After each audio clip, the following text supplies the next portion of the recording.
We gonna have any fights this week? Oh man, we gotta have some fights.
What up, Raider Nation? How's it going? It's been a while. We weren't on Friday, so we're a little out of sorts, but it is what it is. Out of whack, but you know what? It happens. We need a day off every once in a while. Asylum is back into his what do you call it? Your insane cell? They got you against the padded wall. My padded cell. They're your padded cell. I didn't know you can pick your own colors are olive green. How do you think I get everything to be showing the way I want it to show and everything? I mean, they got me green so I can just bring my camera in and be able to make it what I want. It's just my camera is not working. Well, welcome everybody to the show.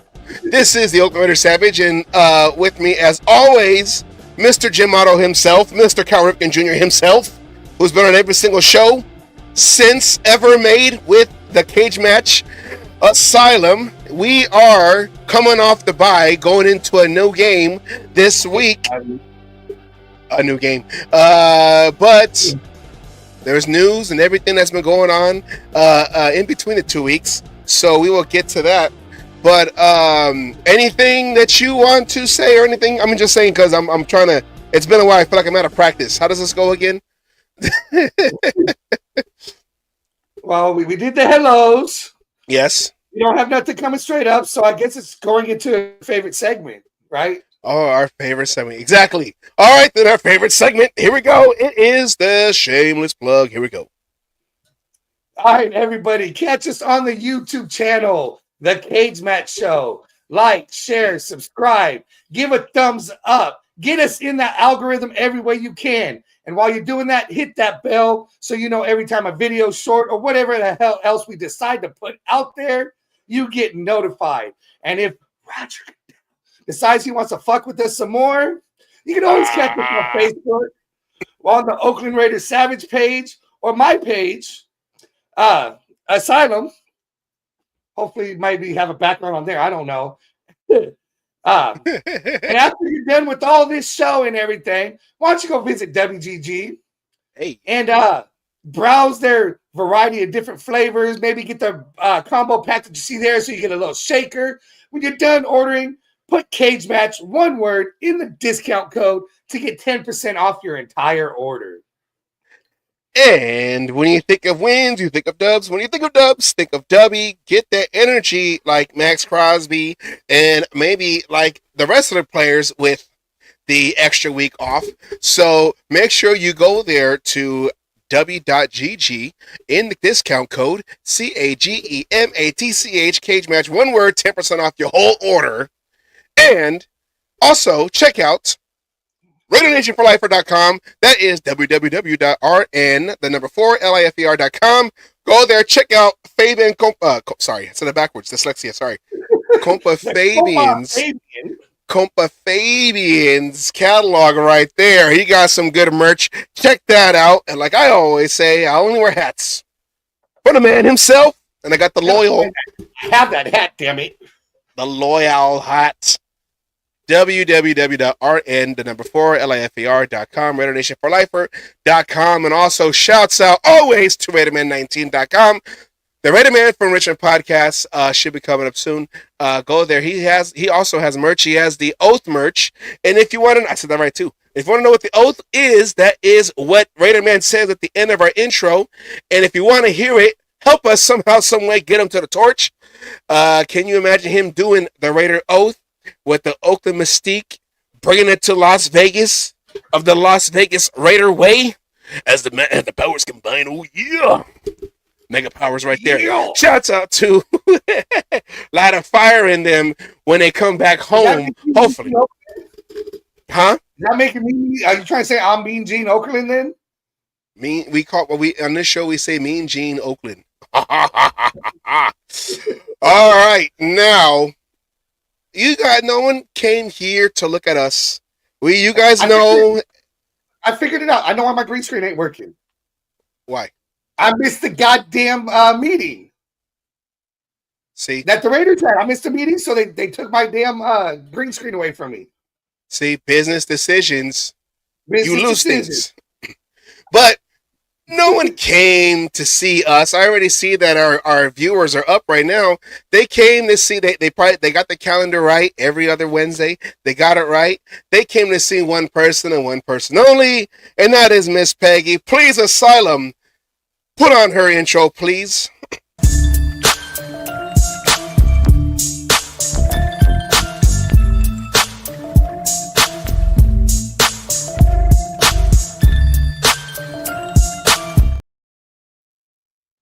Oh, wait. There she goes. My bad. I get the middle spot, and hello, everybody. Sorry, we are running late this evening, so we got to jump right into it. And I know Rated Savage and Asylum, you covered Pierce's first decent executive decision. Yes. Get rid of Getsy. Yes. And not wait till the end of the season. See, that's what we really got to look at. It was a very decisive move. Okay. There's still questions, guys. And you all have asked them. The question maybe is, how come Getsy was on anybody's list in the first place? We still got to go there because maybe Pierce has got knowledge. But there's no way with those kind of stats, Savage. Yes. The stats. And while we're at it, Scott Turner, his replacement is the same kind of guy. Not exactly the same. Now, wait a minute. Silent, correct me wrong. He got a little pedigree, does he not? Not only does he have a pedigree, he's also had a little bit more success when he was with the Redskins. A little. Sometimes all you need is a little bit, though. Sometimes that little bit puts you over the top. Sometimes that little bit puts you over the top. But yes, he does have the pedigree with his dad, who, as a head coach, I think we all could say may not have been able to cut it, but was a good offensive coordinator. So yeah, that pedigree is there, and it might help. Not to mention, we brought that pedigree in-house to be able to help and maybe tweak things. We don't know. Sit there as he's as that earlier graphic Savage had. We had that he's the offensive consultant. So we don't know exactly what his role was going to be. That was a role that was similar to or exactly what Joe Philbin had until he got moved to offensive line coach. So guys, it's an evolving situation. Obviously, we are in a Chinese fire drill to correct a mistake that should have never been made in February. There were guys out there, and again, we don't know what would happen behind the scenes. We don't know whether they were approached and turned us down. We don't know. But if anybody's really interested in the stat, there were no Black offensive coordinators working on opening day. We got one now, right? The guy that they brought in when Chicago fired yet another offensive coordinator, right? I think Eberflus series is he's starting to spiral that toilet right there. I think. I mean, he put it on Getsy. Yeah, well, that didn't work. So that didn't work. Then he interviewed like we did. Kingsbury didn't hire him. Went with Walden, and now Walden's out the door. In 9 games. I mean, let's understand the kind of talent that the NFL is trying to bring in, impersonating offensive coordinators. And let me tell you about the impersonation. It comes with recommendations from the Good Old Boy Network and the Friends and Family crew. This is why Pierce and Telesco have to be so careful after this season is over. Because not only do we have to still rebuild an offense like we did in February, rebuild an offensive line, which we'll get to in a minute, but now you got to draft a quarterback, do you not? So you need an offensive coordinator that has quite a deep resume. Yeah. Don't you? And that guy is not Scott Turner. And if they think that he is, then I can see they learned nothing from the Getsy mistake. You just cannot bring in a guy and ask him to do the kind of job that needs to be done with the Raiders unless he's got deep experience and he's been successful. I don't know what to say who that guy is, if he's out there, if he'll even come to the Raiders. What are you thinking, guys? Well, with the Getsy hire, you think that was an Adams thing? Adams, being the guy that knows him. The Raiders, Pierce was stupid enough to let a player tell him who she. Let's set this up the way people are thinking, and I've heard this too. So you're not the first person. That Pierce and them was so weak and unknowing of the talent, the offensive talent that was out there in the league, that they listened to a player and hired who a player told them to hire. Come on now. That's a deep cover story. and a player that was reported by Sports Illustrated that he didn't want to be here since they benched Carr a couple years back, or at the end of the 2022 season. Towards the end of Carr saying, because there was even more to that story about how he was not even. He came here to play with Carr, and it didn't take him long to sit there and decide that he wanted to do an about face and now talk shit about Carr behind Carr's back. Didn't even have the balls to do it to his face, according to players in the locker room who had to correct him. So, it sounds like he was on his way out almost as soon as he got here. And I understand, and we're going to talk about AP. I think if bums like Joe Judge, Brian Dable, who's getting to be relieved, we just talked about one, Eberflus up there in Chicago, if they can get 2 and 3 years to mess things up, Pierce deserves just that much time. But Pierce's first mistake was letting somebody tell him, whoever it was, to hire somebody that was not going to make him look good. And this is a mistake that new head coaches, you cannot listen to people, A, who tell you who you should be hiring, and B, who tell you who you should not be hiring. You can't listen because they all don't want to see you succeed. Maybe they wanted somebody to be Raider coach. Okay, maybe they want that head coach job. Yeah, and I wasn't, and it's funny because you have a whole bunch of former head coaches on this staff. You would think that one of them, you have an offensive head coach, former one in Philbin.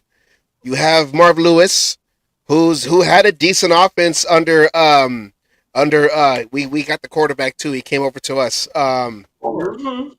Well, who was it? Carson Palmer, the greatest trade ever, and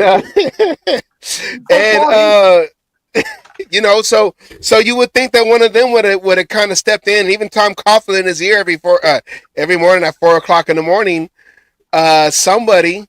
But yeah, I mean I don't know. But here we go again. We're still talking about the third option. It's the third thing that happens to brand new head coaches on the sidelines. Oh, by the way, there's people on your staff, right, that don't want to see other people on your staff succeed. Maybe they want the job that guy got. And so they're not going to help him out at all. I do not understand how Philbin, Turner, and that brain trust could not help Getsy get that straightened out. That seems strange to me. Yeah. And lo and behold, guess who got the OC job and guess who got the O-line job? Two guys that actually looked like they weren't helping Getsy at all. Or Scarangello, or definitely James Craig. I mean, Craig was out of his league, right? Yeah, and it was said today in AP's press conference that Scott Turner will also double not only as the coordinator but also the quarterbacks coach. So he'll probably be calling the game from downstairs or from the sideline. But Asylum kept saying over and over, like, Philbin, he's up there. How come no one's tapping into Philbin? But maybe that makes sense. That you gotta understand sideline politics, especially when there's a brand new head coach that don't know no better. There's stuff going on between coaches. It's not happening on defense. I see a lot of cohesion, and thank you, Marvin Lewis, for that. Okay, because he's a veteran, experienced guy, and he knows all the tricks. Okay, but once again, we're highlighting why you cannot bring in a guy who doesn't have the depth of knowledge and experience to control and get his offensive staff to work for him to make their team better. No one had respect for Getsy. Why would Philbin respect Getsy? Why would Scott Turner respect Getsy? Why would anybody with any coaching experience respect the guy that was an OC all of 2 years and failed, and on top of that, turn a first round draft pick into a bum? Right? Yeah. In 2 years. Why would any of them respect him? That's what I'm talking about by Pierce. Why Pierce, his newness at the job really showed with that Getsy choice. But having said that, let's go to Scott Turner. I mean, I hear you guys saying, y'all corrected me. Y'all said he has pedigree, right? He got genes, and he had more. But I noticed the only experience I'm looking at is his OC experience. What happened in those 3 years in Washington under Ron Rivera? That's all I care about. This other stuff, he worked for somebody else, just like Getsy. Nice. He knows wide receivers. He knows quarterback. He's done all the things. But the problem is, as an OC with Ron Rivera, I mean, the first year, 2020, they made the playoffs, right? Yeah. And Yeah, then yeah, it yeah. was a downhill sled all the time. 21st in passing in 2021, 28th in passing. Now, a lot of it had to do with the quarterback position, no doubt. But again, my measure of a coach is, can you take the guys you have and make them better? Okay? That's my measure, not can you take a roadmap, a team full of all pros and HOFers and win a championship. Anybody can do that. How about taking guys that are average and turning them into very good players? That's really the coach. And see Section 105, you act like Kingsbury was the only guy out there. That's a lie. There were at least 5 other guys with more experience than Getsy and more success than Getsy. And I don't know whether the Raiders looked at him. Why was Getsy even on the list?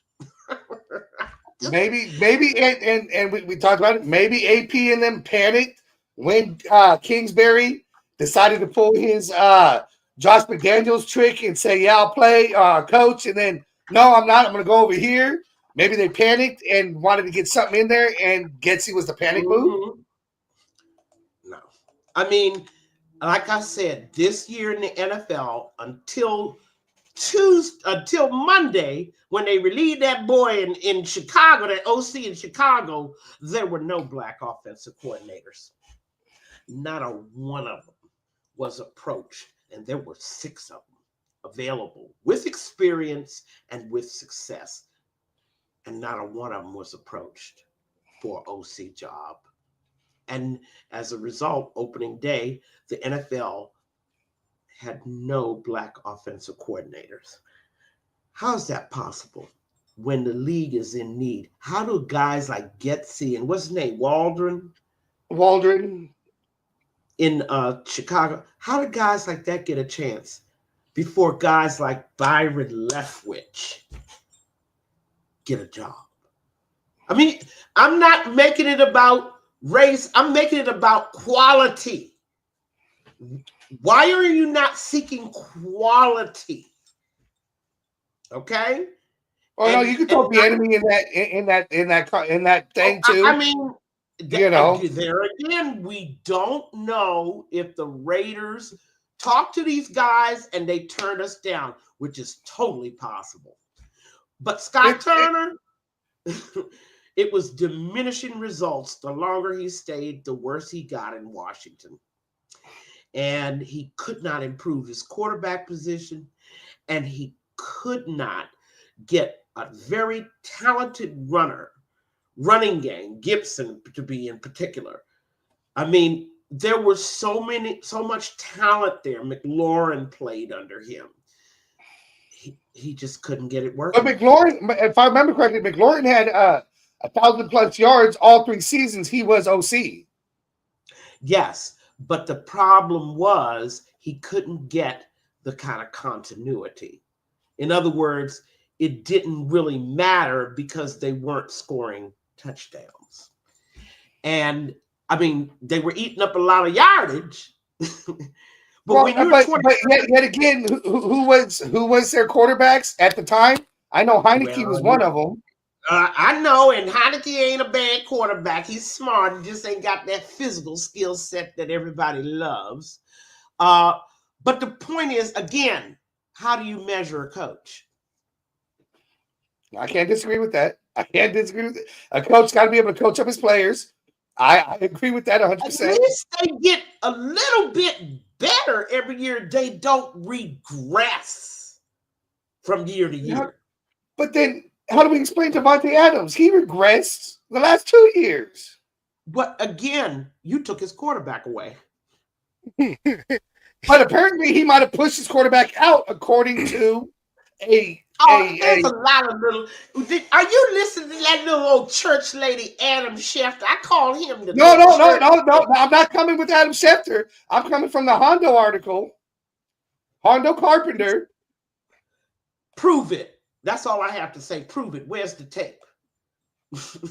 I mean, telling all these unnamed sources and all that. I mean, I understand people just love gossip, but Peggy, you had me going back in time. I found a graphic from right before Getsy was hired. oh, yay! These were all the candidates back then. Shane Waldron was on the list.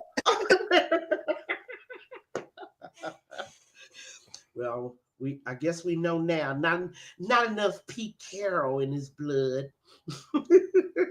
I mean, even Edgar Bennett, who has been on the Raiders staff since John Gruden got hired the second time in 2018, he was considered, going for the offensive coordinator job in this list that we had made last year, going into this season when they were looking for a replacement for Bo Hardegree. So, I mean, I the way this offense looked, I would have kept Bo Hardegree. That's what I would have done. I mean, really, Asylum, Savage, were we going to do any better? Because I look at this list that you got here. I just see crumbs from the table. Why do I see that? Let me take my glasses off. I just see crumbs from the table. Darryl Bevel, maybe. And y'all gonna find out about Clint Kubiak. Everybody in the NFL knows about Kubiak. The problem is he's always great his first year. But then when people catch on, he never adjusts. That's what happened to him down at Cardinals. It's happened to him everywhere he's gone. And I think it's all over the place. Kingsbury. Kubiak, I really would have liked to get him. No, I wanted Kubiak. I was hoping we could have got Kubiak. But if I remember correctly, he got scooped up relatively quickly. But not as quick as we knew from the time McDaniels got fired in November that we were looking for an OC. Yeah. Did we not know that? Yeah. So all these guys were out there. And I don't see no Byron Leftwich. I don't see no Brian Johnson. And I don't see no Eric Bieniemy. What's up? I actually like the Leftwich part. I wouldn't have minded gotten him either. Why are they not on even your list? And that's probably what happened to the Raiders, why they were stuck with Luke Getsy. Raiders are watching our show. It's our show's fault. It's our show's fault. Raiders are watching our show. We didn't have them on the list. They didn't know who to go looking for. God damn it, we got to do better this season and make sure we got everybody on the list that we want. We figured it out. Here we are in November 2024, Savage. Yeah. We know already we're going to be looking for an OC in January. But is it possible? Because I know a lot of folks are saying it's time to move on from AP also. And I know you don't want to mess with the continuity, but it's Madden franchise nonsense. Give me my controller. Where's my son's controller? So I can go just remove a coach. Click, click, click.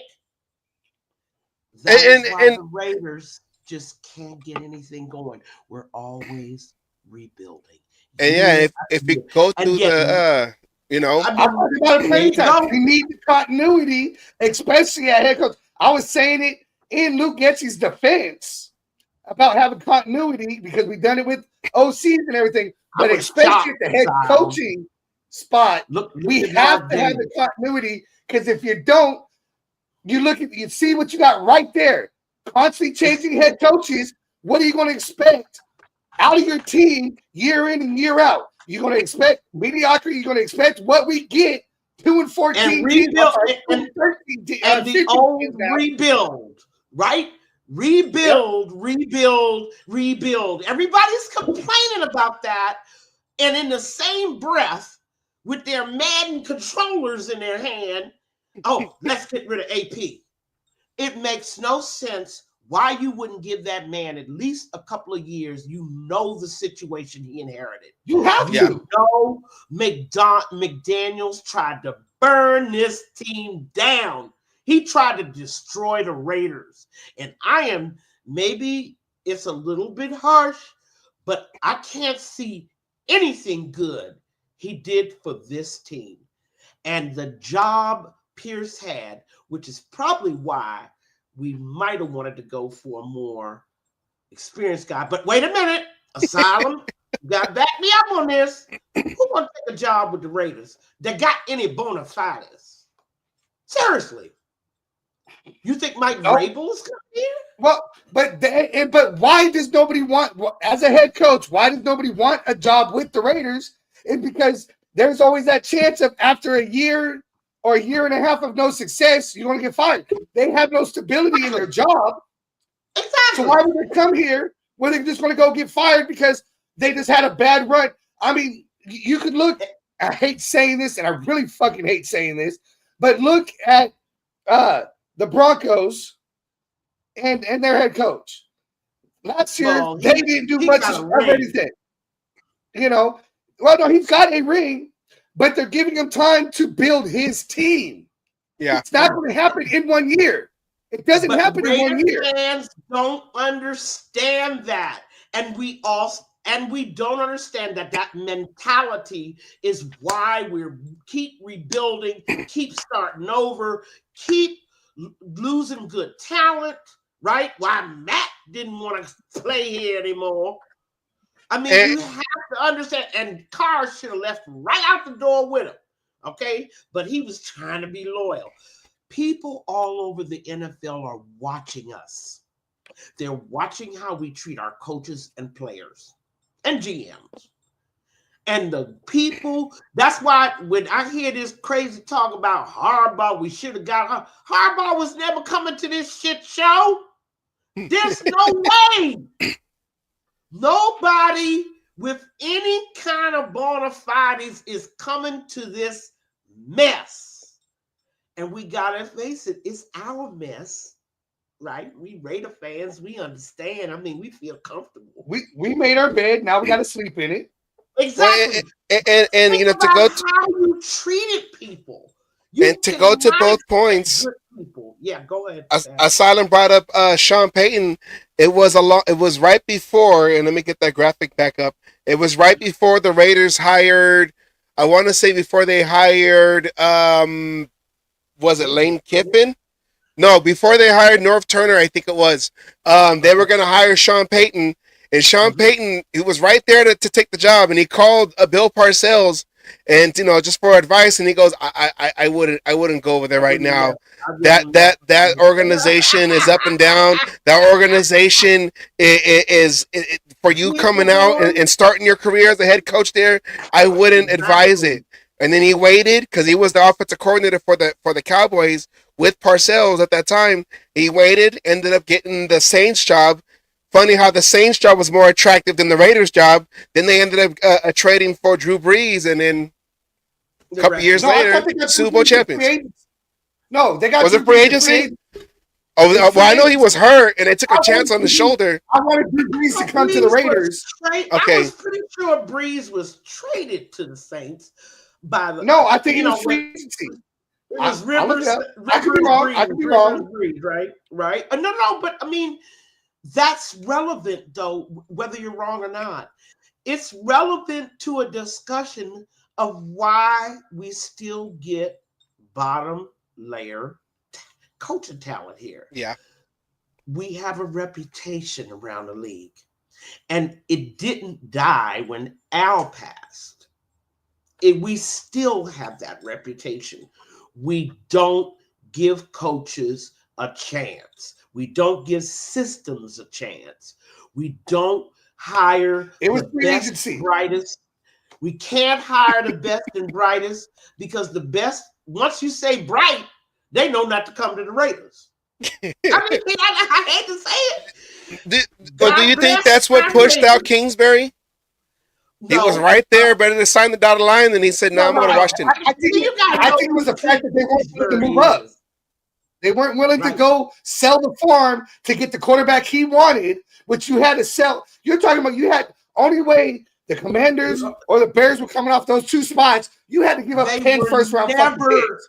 No, you don't understand. They were never, 1, 2, 3 were never going to come off that spot. Those 3 franchises needed quarterbacks, and they need them bad, and they didn't need them at 13. Yeah. They needed quarterbacks immediately, and you know they did. And there was no way. I don't care what you could have offered, but Kingsbury ought to knew it. There again, you got to understand the psychology and the sideline politics. Kingsbury already knew that. He didn't never want to come here. Okay? He used the Raiders as leverage to get what he wanted out of the damn Commanders. That's what he did. He was never coming here. They used us to make them jealous, to fork over whatever he wanted. Is that what you're saying? Well, you know, that's why I was talking about the crumbs from the table. We be invited to Thanksgiving dinner, but we don't get to sit at the table. We got to sit on the floor and get whatever somebody done thrown away. And that's what happens when you keep changing coaches year after year. You keep firing a Musgrave or a Buckner who's doing a good job for no reason at all. Yeah. People have been watching this. Why did Gruden get rid of Buckner? When he brought them from 32nd in sacks to 21st in sacks. And oh, by the way, even Cleveland Farrell was beginning to show some life. And then what did Gruden do? Oh, I want to bring Rob Marinelli in. You're fired. People around the league watch that. How could the GM have let that happen? You want to bring Marinelli in, bring him in as a consultant. You love your boy so much. We'll pay him a consultant. I don't mind giving him $1 million. The Rob Ryan role right now? What does he do besides eating everybody out of house and home? Oh, did I say that? Okay, well, you're out there in Washington. Everyone, they keep looking to see what Jaden Daniels could have been if we would have did everything we can to trade up, and Kingsbury would have stayed here. Is there success? Is there success? No, as he is now here with the Raiders. I said it before, and I'll say it again. Well, but my question is his success due to the fact that they knew each other in college? That's why he went out there, and not necessarily that Jaden Daniels is like how CJ Stroud was last year. That it's because it's he's playing into a system that he already knew from the same coach that he already knew. That's why he's looking like he's looking right now. I mean, let me say this for sure. To be continued. We know Kingsbury. And we know that his offenses not only are easy to figure out, but the rest of the league figures it out quickly. The other part, and he never changes. The other part of that, they're going to have a great year this year. But as you watched with Houston and CJ Stroud, it's not year one. Bring that up. It's year 2. Anybody that knows football knows it's not the first year. It's the second year when everybody got you figured out. Oh, when he's getting ready to pass, he scratches his nose when he comes up to the line of scrimmage. You know, they know they have people that they pay to study your film. And when they have the off season to add to that, year 2, they waiting for you. All the mannerisms. CJ looks so frustrated. He ain't tearing it up like he used to, did he? Mm-hmm. You stole my thunder, Peggy. I was going to bring that up. Right there. And Jaden going the same way year 2. It's not what they do in 1 year. Put down the Madden controllers. Stop it. I just want to make sure, because the argument everyone's going to say, and I think it's funny how it was all like, we could have got a quarterback, but we got a tight end. And the tight end is doing, like, he's the top Tight end. I got that graphic. He's a beast. Yeah, this is after week 9. This is not after this last week. But at the time, he was second overall behind Wilson, the Jets, and receptions, and then across the board, number 1 in tight ends with targets, yards, receiving, yak yards, first downs. But we wanted a quarterback. We could have went up. I mean, look. Right now, Telesco, and see, people have not been see. I've been following Telesco since Indianapolis. Okay, so I know that this man knows talent. Okay, may not know coaches, right? Which is why we got a Getsy on his watch, but he knows talent, and I'm telling you, Bowers is just but one piece. He's got to deal with that wide receiver situation next year, too. And while we're on a shopping spree with that 125 million that we're talking about, how much of it are you going to devote to fixing that O-line, which should have been done, by the way, last year? But I'm going to give Telesco a pass because he was brand new. He did not realize the gravity of the situation. Now he realized the gravity. How much of that 125 are you going to devote to the O-line? The most critical, most important part if you're going to draft a quarterback. What are you thinking, guys? I mean, I want to, I want you to give me the American Express black card.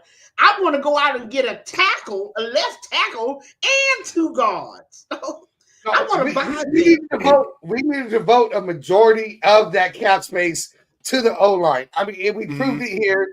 We have some pieces in the draft, from this draft, that are coming up, but we still have to get those veteran players to, Colt Miller's not doing his job. The most important thing, Solomon, I'm sorry to interrupt. How will our young guys, Powers, Johnson, and Glaze, learn anything from anybody on that line? There is not one person that is playing well on that line right now. Where are JPJ at center? He's playing well. No, JPJ at center is playing very well. Excuse me. You ain't watching the same games I'm watching, so maybe we need to watch the game together. My poor little infant got swallowed by the Bengals D-line last week. I mean, I'm sorry. He was just enveloped, okay? And I'm not saying he's going to have games like that. He's a rookie. He's going to eventually develop the techniques and move and the leverage to deal with guys that are bull rushing him like that. But in the meantime, he still has no one to learn from. No, and that's true. And that's what I'm saying. A majority of that cap space needs to go to the O-line. Get some veteran players. Now, how do you bring in players? You asked this earlier. Al Davis did it for years at the end of his life. How do you bring in those players that are good coming? You have to overpay for them at times. When you're a team that's not good, you have to overpay for those players. I understand, but since y'all gonna give me the American Express black card, I'm going, and we're scanning the 25. And if Telesco isn't doing this right now because he made no moves before the trade deadline, did anybody notice that? Yeah, he made no moves.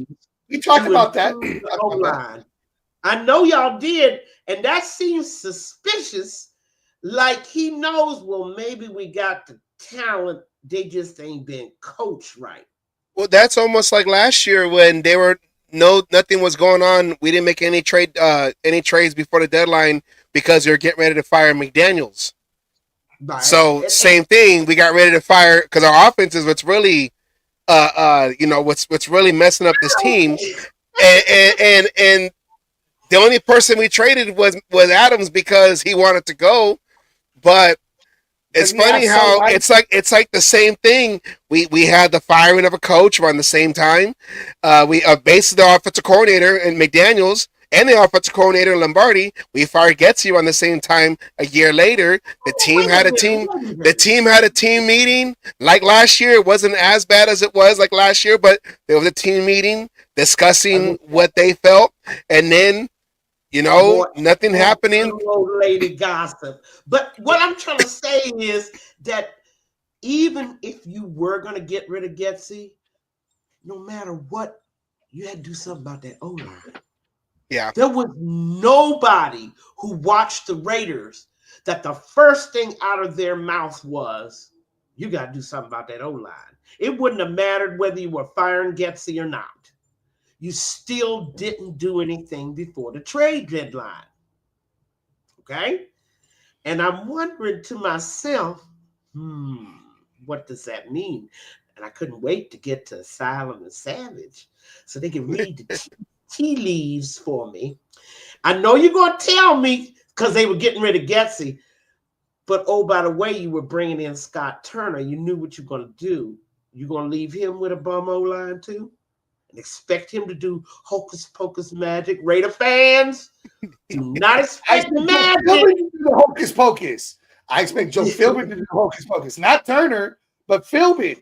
He's going to be the O-line coach with his experience, and maybe he could get more and put maybe the right players in the right spots, because we've said it plenty of times. There are certain players playing in the wrong spots, and this, that, the other, and maybe, just maybe, Joe Philbin could work a little bit, not a lot, just a little bit, just a sprinkle of magic, and that O-line could get better. I'm not going to say it's going to be great, but maybe they could get better, and then our offense and offensive running backs might be able to do a little bit more. And then it goes back to what you said, Miss Peggy, a while back, that we're doing a zone blocking scheme, and only 2 guys out of our offensive line had experience in that zone blocking scheme. Everybody else is power blocking. So maybe that was hard to evaluate the offensive line, because you got offensive linemen, like Asylum just said, just even with the scheme out of position. So it's just a whole lot of mess everywhere. But that philosophy and players. I know, but that brings me back to the sideline politics angle. Since Adam Schefter could be a little old lady, church lady, I could be one too. Why would Philbin and the Masters sit there knowing and seeing the mistakes and not fixing them at all, keeping their mouths shut? If they knew how to do it. Yeah. To be seen. Question mark. Why would they sit there and watch Craig making all those mistakes and not try to fix it? Or maybe they did, and he rejected their advice. One of the many reasons why he ain't working no more.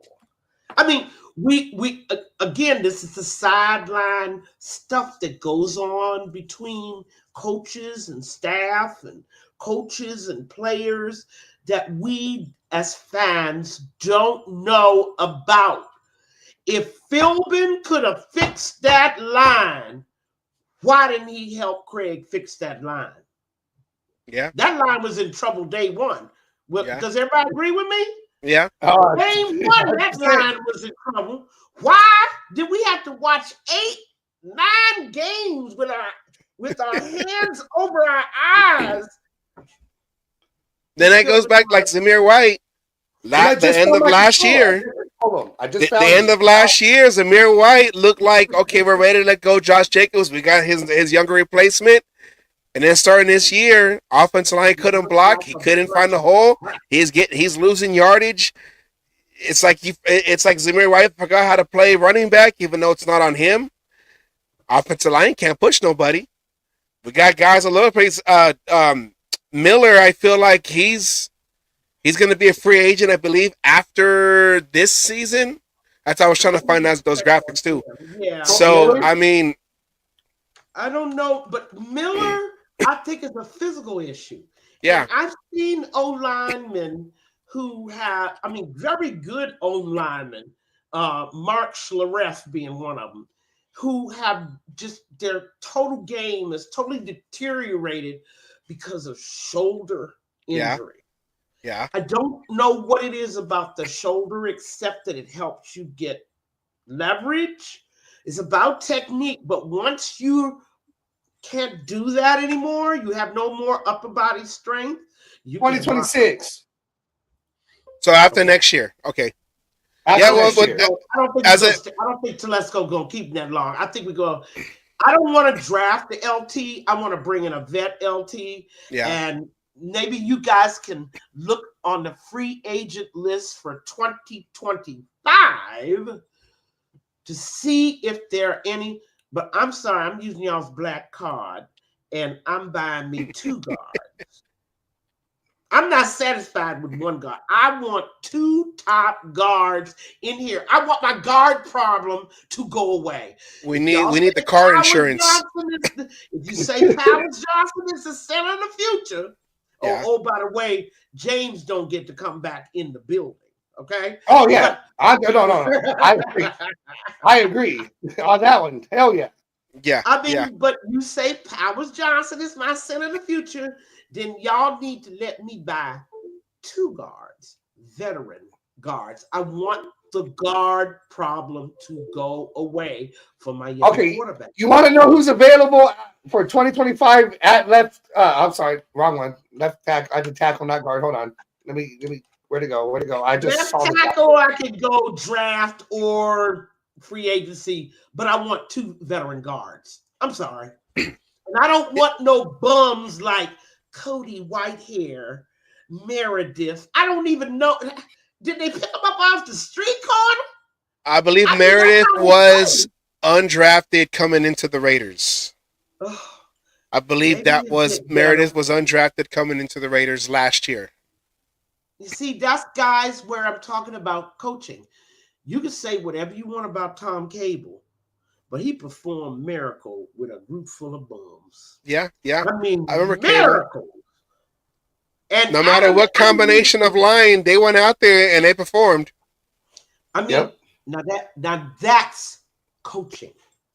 Don't pay no attention to what Seahawk fans saying about Cable. All these people that don't know that got these Madden controllers clutched in their hands, right? Their little fantasy football list. Oh my God, didn't do 3 touchdowns. You need to you need to look at the results. And the results say that Cable patched together, I mean, a makeshift line, and it worked.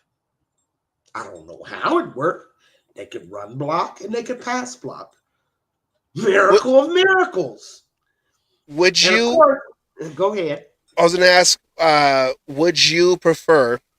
Because we just tried to run some kind of version of the zone offense. Are you more of a power scheme offense? Because I want the power scheme back. I do, but now see, everything's all confused. And see, which keeps me asking, Philbin, if you know how to fix that O-line, why didn't you help Craig? I mean, we needed help. I mean, it was the emergency glass was on the ground. We had already broke glass and dialed 911 games ago. So why is it that suddenly Philbin knows how to fix them? See how the sideline politics goes? It's like, oh, we're going to fix this. Since he brought in Getsy and his boy, we're going to get rid of Getsy and his boys by not giving them any help. We know they bums. Yeah. And they gave them no help. Because if Philbin knew how to fix the line, why didn't he help him? Yeah. Why? If he was already in the building, yeah. If he was in the building, why didn't we get any help from him? Yes, well, we always ask the players to put team first. Is it time to start asking coaches to put team first? If that's the case, sideline politics aside, put them aside, put the team first.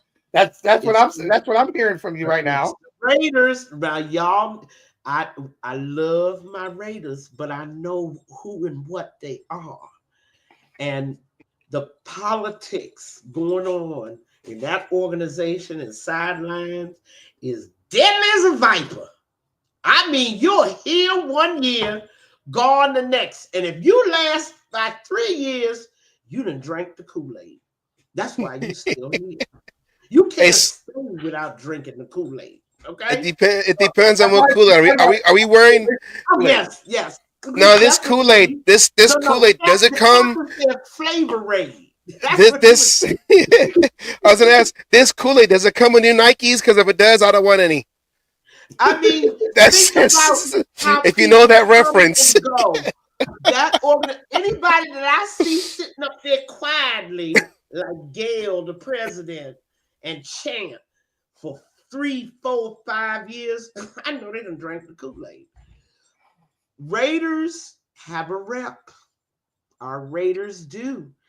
And the sideline, look what happened to Bill Musgrave.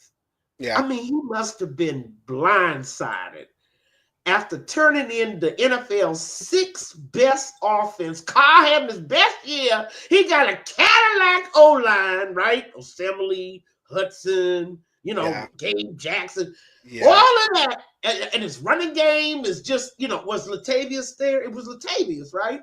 It was. Yeah. I'm telling you, right after McFadden. Mm-hmm. Everything was cooking. And then they come in and tell you, we decided not to renew your contract. You can leave by the side door. We'll send you your things. What? But we kept Norton Jr. We kept Ken Norton Jr. on the defense. Wait a minute, we hedged our bets with Norton Jr. Remember, the USC connection didn't quite go by 2017, so they hired John Pagano. Yeah, as the they hired the man's replacement. Imagine what that looks like to a player, fellas. Yeah. From a player's point of view, either you got confidence in the guy or you don't. Yeah. Why in the world are you going to hire another defensive coordinator, have him sitting right there next to the defensive coordinator? Does that make any sense? Only the Raiders. Only the Raiders. I mean, if you didn't want Norton, just fire him and hire Pagano. And then as it turned out, the Raiders made another mistake when they cleaned house after Del Rio. They got rid of Pagano. I'm like, yeah, the Raiders. That's my team. That's the same thing. Going that same year, Del Rio signed that 5-year extension after that 2016 year. Exactly. Then the 2017 year, it didn't go well. And then Mark Davis, hey, John Gruden's available. We're gonna go somewhere else. So wait a minute. And Gruden was a little snake in the garden. He'd been waiting there the entire time. See how I told you about the coaching politics? Sitting there whispering in Mark's ear, why did they fire Musgrave? Why did you hire another defensive coordinator? Who suggested that? Was that Jack? Bless Jack's heart. He's in trouble now, isn't he? He's out there in Wisconsin getting ready to get fired again. And, he had an unfortunate DUI situation. But look at the dissent. I just think that there's a lot of things that we fans do not know about that we maybe should be understanding about the politics and what goes on. The rule is you don't listen to people because they're going to give you bad advice, and you don't listen to people who give you good advice, and you don't listen to people who give you bad advice. And what it is, you got to find your own advice. That's the key. If you can develop that as a head coach, to listen to your own counsel, okay? And then all these people that are coming at you with this, that, and other idea, you can take an evaluate. Look at our schedule. Are we going to get any relief, Savage Asylum? Are we going to get any relief? Doesn't look like it. Well, Tua with the head injury, maybe. The Broncos beat us. The Rams don't think so. They got beat. Yeah. And the Rams beat us. But I mean, well, last year they beat us 20-15. No, they beat, but well, they beat us. I see the next 3 games as being wins. I already got money. I got money on the Kansas City game just because it's a holiday. We won last holiday. God damn it. We're going to do it again because I believe in AP against the Chiefs in Arrowhead. Black Friday. I mean, I have to see what that offensive line looks like, and that'll let you know what the rest of the schedule. What are you thinking about Tampa Bay, Atlanta? Oh, excuse me. You know, I have a nickname for Atlanta, Psycho, right? Because you don't know what team is going to show up. You know, the sound curtain going to be ripped down, you know. And of course, the Jaguars. What in the world is going on down there with Doug Peterson? Oh, I know what's going on. Trent Balky it's Trent Balky and that idiot Khan, the owner. But Khan, I know what Khan's trying to do. Khan's doing everything he can to turn them into the London Jaguars. Major league movie all over again. I'll tell you, that's what Khan's trying to do. The minute we get an international team, the first international team in the NFL are going to be the Jaguars, and it's going to be the London Jaguars. Isn't that interesting? I think y'all are on. I know, I'm not laughing at all. I mean, it sounds reasonable. And then, of course, our we meet back up with Derek Carr, if he's healthy, December 29th, and finish out with the Chargers, who are actually a different team always when we meet them the second time, aren't they? Yeah. Yep. They're always a different team. Hi, Vicky. And I think, guys, how many wins do you see? 1, 2, 3, 4, 5, 6, 7 games left. I see one win. Okay. Do you want the Raider fan answer or you want the real answer? Well, I mean, you can give me that's the Raider fan answer. Great to me. Say undefeated. That's the Raider fan answer. That's 7 wins right there. But to be honest, the ones with the Madden controllers in their hand. Oh, I see. Let's just put in, Shador. He's it's up, down, left, right, BA, exactly. Let me get the win. That's right. I done won 6 games today. Okay. I mean, seriously, I see one. Falcons. No, actually, I'm looking at the Jags. I think we could beat the Jags. I think we might be able to pull out the win here against the Dolphins. No. And putting my bet and everything aside, Kansas City, I'm not going to respond to that one. But I think, like we're talking about the Chargers, I think we could do the Chargers. So I'll give it 3 wins right there. Okay.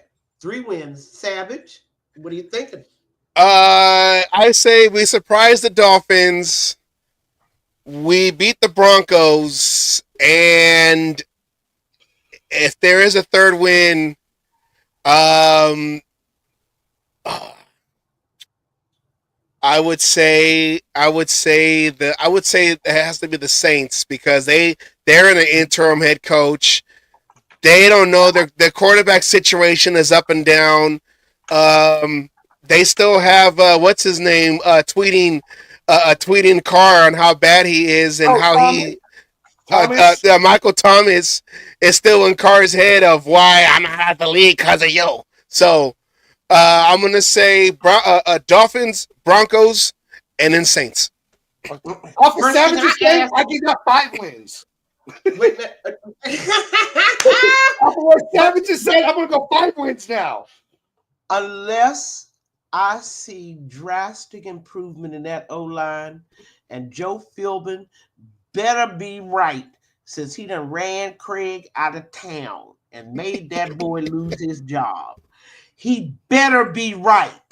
that he can fix that O-line. Because if not, I only see one win.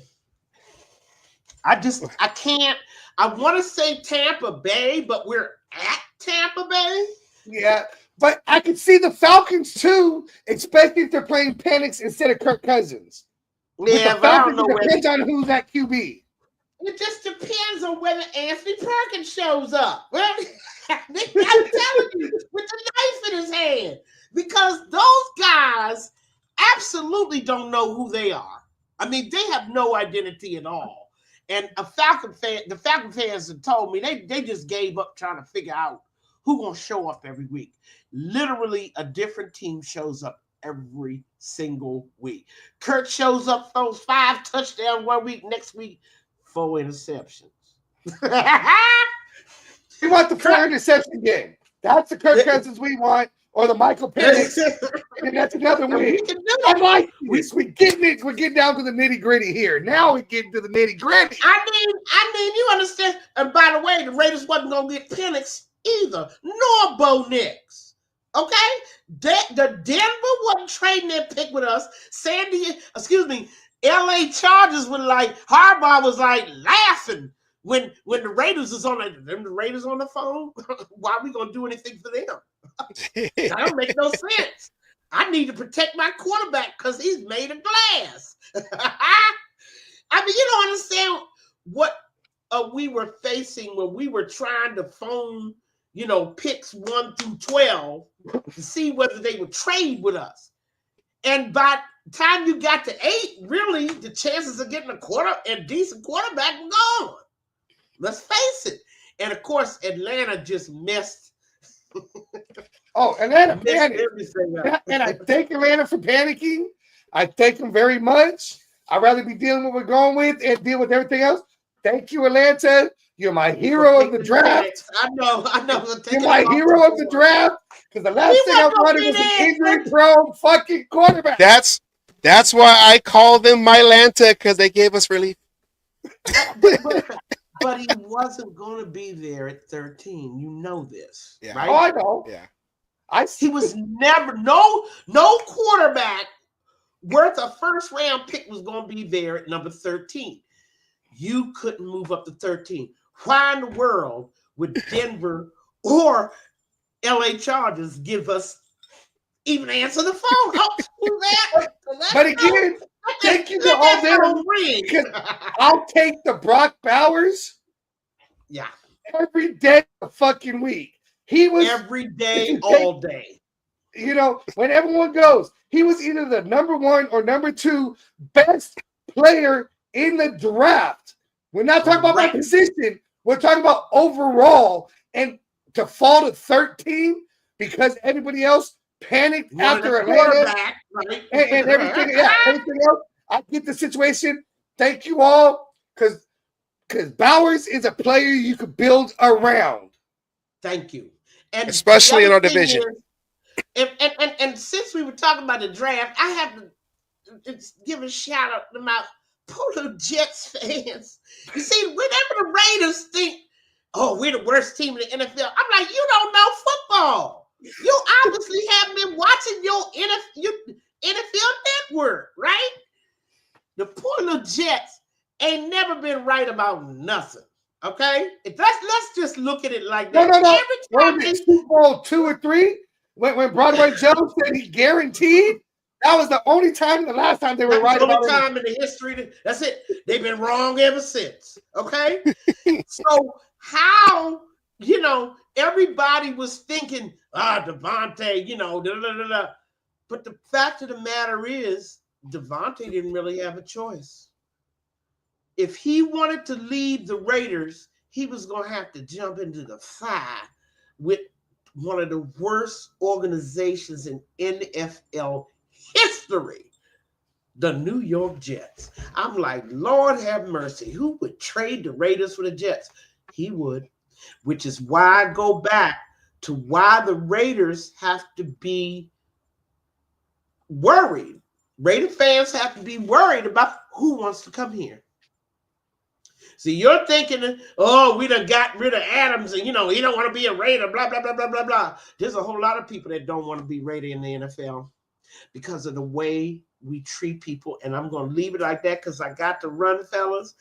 But we have to think about our choices in light of the very bad decisions. And Savage, throw that graphic up from Al's year. How many coaches we went through. I mean, guys, and wait a minute. Everybody took notice. Gruden didn't just leave, did he? What happened to Gruden? He was traded to the Buccaneers after the snow game during the expansion draft of the Houston Texans. It was a snow job. Of the snow job during the expansion draft of the Houston Texans inaugural season. And Al was so stupid that he traded him to a Super Bowl contending team because who didn't know about that Buccaneer defense? All they needed was a quarterback. Okay? They were in the NFC title game 2 years in a row. Yeah. I mean, but he have to pick. See, right there and then, people in the NFL were watching. And they're still watching. Because we still haven't learned that in order to get loyalty, you have to be loyal. And there's no other way to put it. Anyway, guys, everybody, I will see you in 2 weeks. Hopefully we'll have a good story to tell. One victory, right? Because y'all one victory.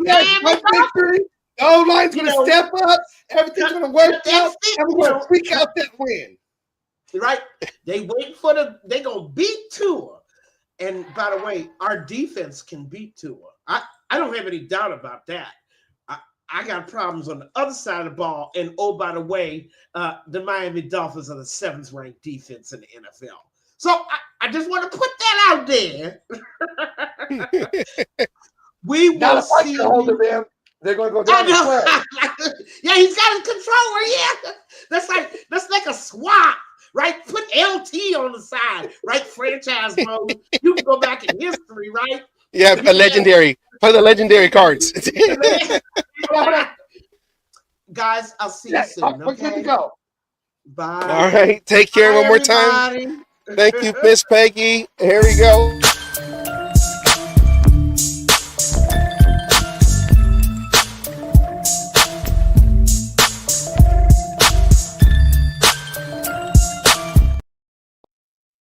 Well, that's a real quick kind of switching things over.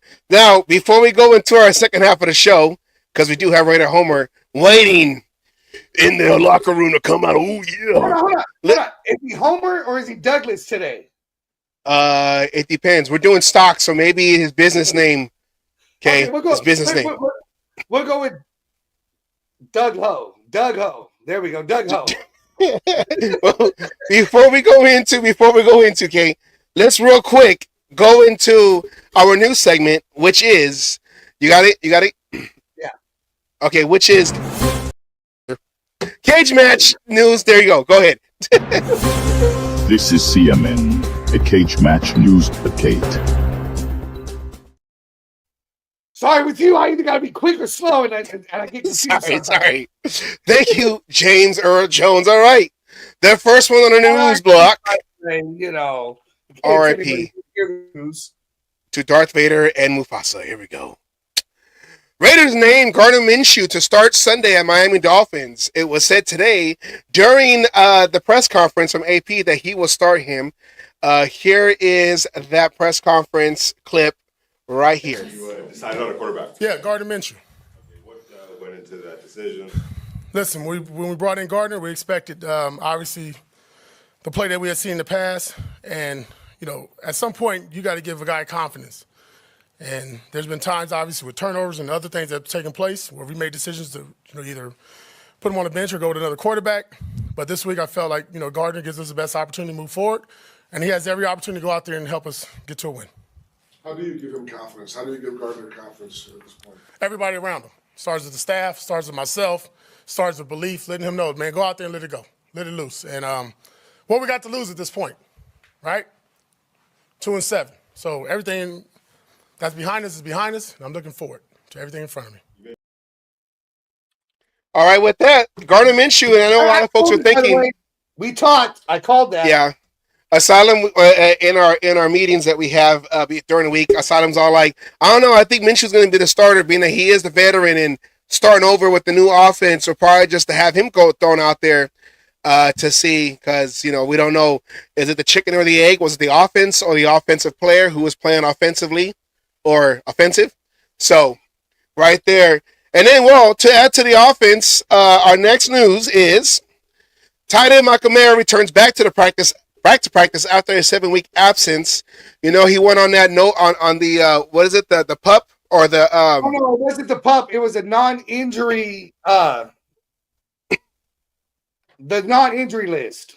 Yes, and they talked to him in the locker room. So here's what he said today on his first day back. How are you? Great. I'm good. It's good to be back in Vegas. It was good to see the boys, man. It's just good to be in meetings and good to walk around the building and see everybody and say what up and that sort of thing. So it's been great. I'm doing great. It always felt like there was a path back for you this year. Did that give you comfort dealing with what you were dealing with, that everything's going to be all right? Yeah. There is a path back there. I think the number one important rule is that, football's not bigger than life. It isn't, and it never has been, at least for me. So I just needed to figure some things out, and that's sort of what I did, and I'm on my feet again. I feel great. I'm sleeping well. I'm doing all the things that I need to be doing to just kind of set myself up for success and help the team too. And, man, whatever they ask me to do these next 8, 9, 10 weeks, 11 weeks, I'm going to do it for them. So At least we got another tight end back. Hey, Go ahead. He's got hope. 11 weeks. He's got hope. I like that.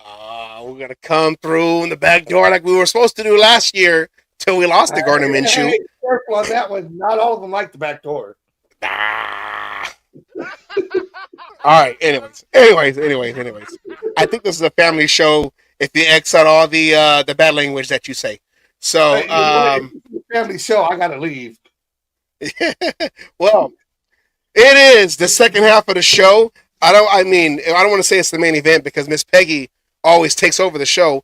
Like, she's the one that brings everyone. I don't want to almost started singing a song lyric. She's the one that brings the audience to the cage match. Her milkshake brings the boys to the yard. Here we go. I need you to click the intro. So here we go with a new segment because Okay, I'm ready. times two. With a new segment, since we're going into the last eight games of the season, we decided we were trying to figure it out. Okay, well, is there still stock left in this season with all the talk of firings and drafting and all that, whatever? So we brought an expert. More so an expert that knows how to piss off Asylum. So here we go with our new segment, Stock Talk. Here we go.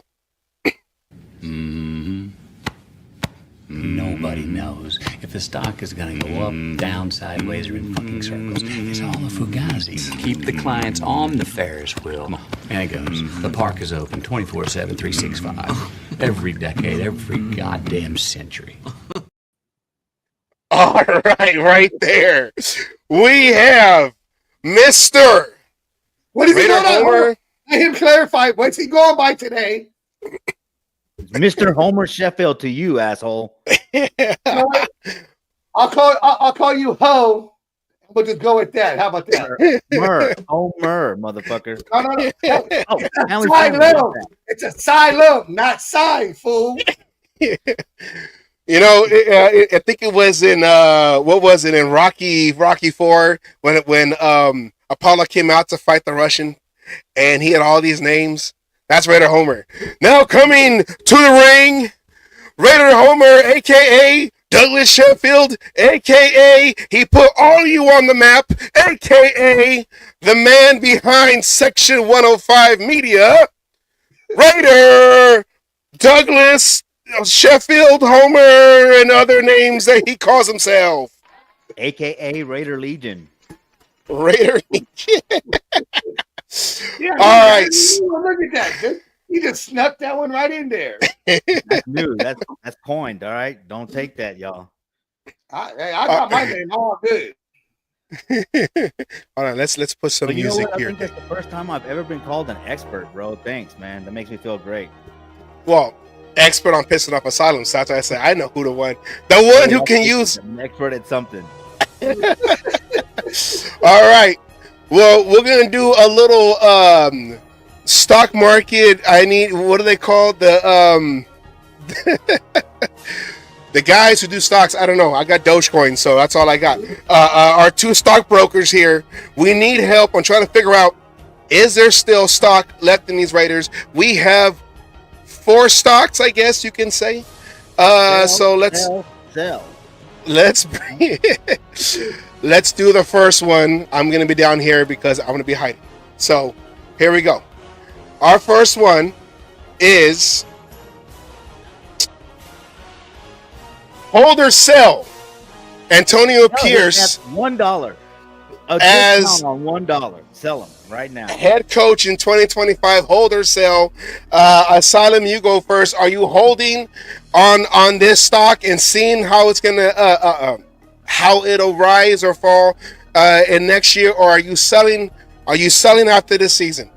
It's clear. You gotta hold. You got to keep the continuity. You got to keep the continuity going because we've done this way too many times. You put us in the same boat if you just turn around and sell after. You hold with Pierce and see what we got and let him learn. Hey, he's learning some hard knock lessons right now. I agree. But you got to let him learn those lessons to become better. Hold on Antonio Pierce. Homer, your brokerage expertise, are you holding or are you selling? You got to sell, man. You're about to draft your future quarterback. This guy has not proven anything. AP, if anything, is just a cheerleader, okay? Cool car. He can yell Raiders, but he can't coach, man. And you know what?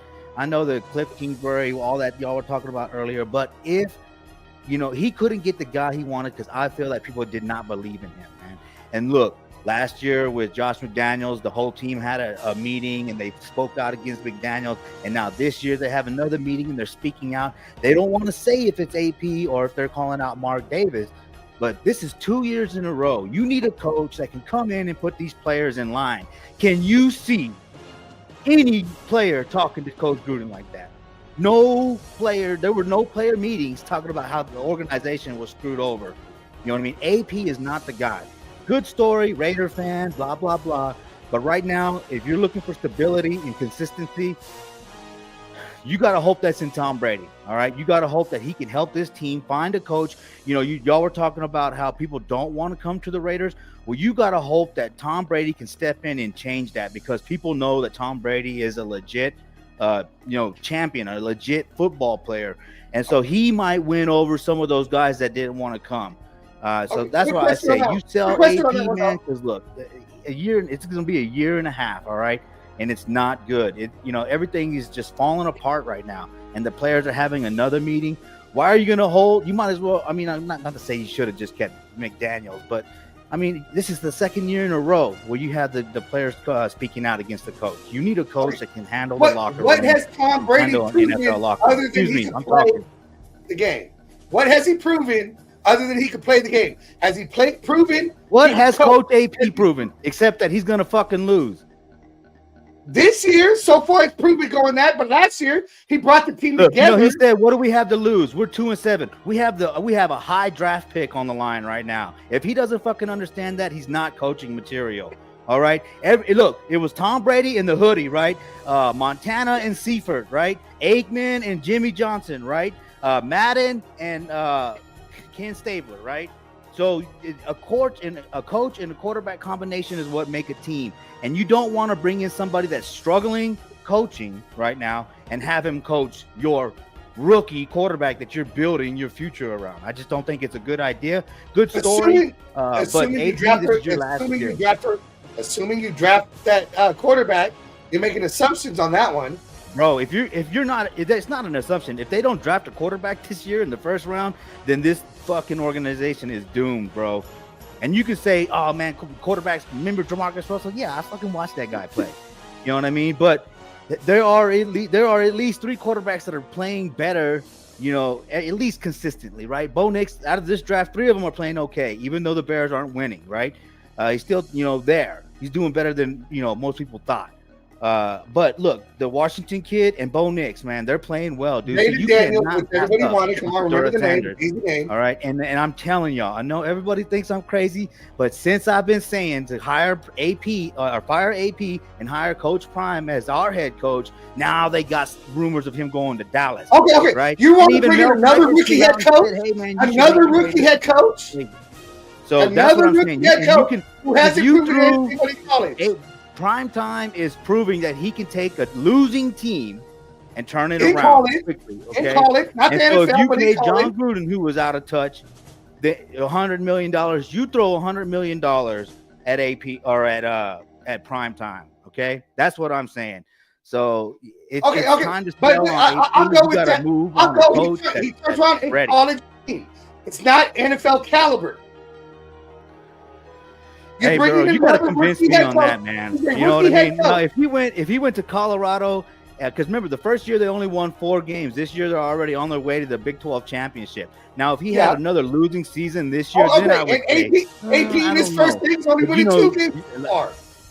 Even Peggy was saying it the second year, right? The second year, Coach Prime is showing that he knows how to coach. Give AP and you can his say it's not second year. NFL level, but he played at the NFL level, at a Hall of Fame level. Playing and coaching are 2 different things. The NFL. Right? He and knows AP, the game. Look, your statement right there. AP's proving it, though. AP's proving it, right? Nobody's going to deny and coaching the are 2 fact different that things. he proved it on the field as a coach and a player. My sister wants to know and she means by Tom Brady. What is Tom Brady's job actually? Genuine question with the Raiders. Look, think about it. Don't look. It's only 5% that he owns of the team. But remember, Al Davis snuck his way into the Raiders with 10% of the team and took over. Not to say that Tom Brady's going to take over, but he is going to have an influence. Mark Davis has already said he's going to have a say. It's there. So how much? He's not going to sign the checks, but he's going to be in Mark Davis's ear. No, I agree with you 100%. Okay. Tom Brady hasn't proved anything beyond being a player. What has Coach AP proven? Bro, show me something that Coach AP has proven. He hasn't proven anything, dude. Look, everybody's mad at me. Oh, Homer wants to tank. Blah, blah, blah. I don't want to lose in 2025. I'm not arguing with you. I'm going to say this. What has Deion proven? He can coach at the college level. Bro, he took a team that only won 1 game the year before he came, and they steadily improved. Now they're on the way to a Big 12 championship. How many players come from the college level and can't fucking make it in the NFL? How many coaches have done the exact same shit? Come from college and can't do shit. He has to prove himself. How many have come from college and been successful? I'm not saying he doesn't deserve a chance to prove himself. He could go do that with the Cowboys because that's where he's going. He's going to the Cowboys. Well, okay, so what the next one is, though, hold or sell. Oh, I'm sorry, that wasn't it. It was actually this one. Buy or sell Deion Sanders as HC in 2025. You guys take it away. Here we go. Give me my black card because I'm swiping. All right, you bring Prime Time, man. He has swagger. He has the hardware. He has the heart. He has the passion. And he's proven to be a leader of men on the field, taking a team that was doing nothing and turning them into potential Big 12 champions. All right, and look, there's another aspect to this. On a personal level, I would love to see all these fucking Bronco fans that love this guy right now turn on him when he becomes a Raiders coach. But beyond what I want, Mark Davis is already talking to Shedeur Sanders. And I'm telling you, Prime Time would come to the Raiders. They got the newest stadium. They're rising in as far as money. They're worth over $2 billion now. Yes, there is a little bit of problems when it comes to players and coaches wanting to come here. But remember, Deion was going to be a Raider. He wanted to be a Raider, but Marty fucking Schottenheimer blocked him, right? That's why I hate the Chiefs. Anyway. Schottenheimer was the coach for the Chargers at the time. Remember, he was a young man when the Raiders were good, right? There are a lot of people that want to see the Raiders come back to prominence, man. And it's going to take somebody that has a little bit of an idea of what the Raiders were, too. You know, even Tom Brady got a taste of the Raiders when he was a rookie. You know what I mean? So I just think that Tom Brady and Deion Sanders would elevate the popularity of, or they would turn the Raiders back into like a hot spot as far as coaches, young coaches, and young and players that want to come here, free agents that would come here. I think those two would change the culture and make it cool to be a Raider again. Now, you know, because you could say, as y'all were, that a lot of people didn't want to come here, but that sucks to hear that because they all say, "Oh, he's a Raider fan. He was Devontae Adams was a Raider fan. AP, he was a Raider fan." What, you know, they keep saying that these guys are Raider fans, but now we're talking about how nobody wants to come to here. So either they're just trying to sell us the Kool-Aid, so stop drinking it, right? Or they, you know, the organization has to take steps. Like Mark Davis, you know, even what was his name? Lombardi came out, right, and started dogging Mark Davis. Now, fuck Lombardi. I've said it, one side, the other side. The truth is usually somewhere in the middle, right? He was disgruntled. But Mark Davis, if you have the eyes and you can see what's going on, he's not putting a good product on the field. He's making, you know, he reached back into the well to get Gruden. That would have worked out, but PC culture took care of that. Now he's going back to Norv Turner. Now, I know Norv Turner's not going to be there, neither is Scott Turner, but I mean, he is too prone to reaching back to what he knows and trying to make that comeback, and it's just not working. You know, Primetime was a player back then. Most people saw him be a player that play now or know of him as a player, and a lot of these kids now see what he's doing as a coach. They're going to want to come to that. All these kids saw Tom Brady for 20 years. So I would say buy on Deion Sanders, buy on Shedeur Sanders, and Mark Davis kind of step out of the way and let Tom Brady and Deion Sanders and Tom Telesco run the Raiders. Asylum, buy or sell Deion Sanders. Okay. Stop. You know, you kind of contradicted yourself there a little bit there, Homer.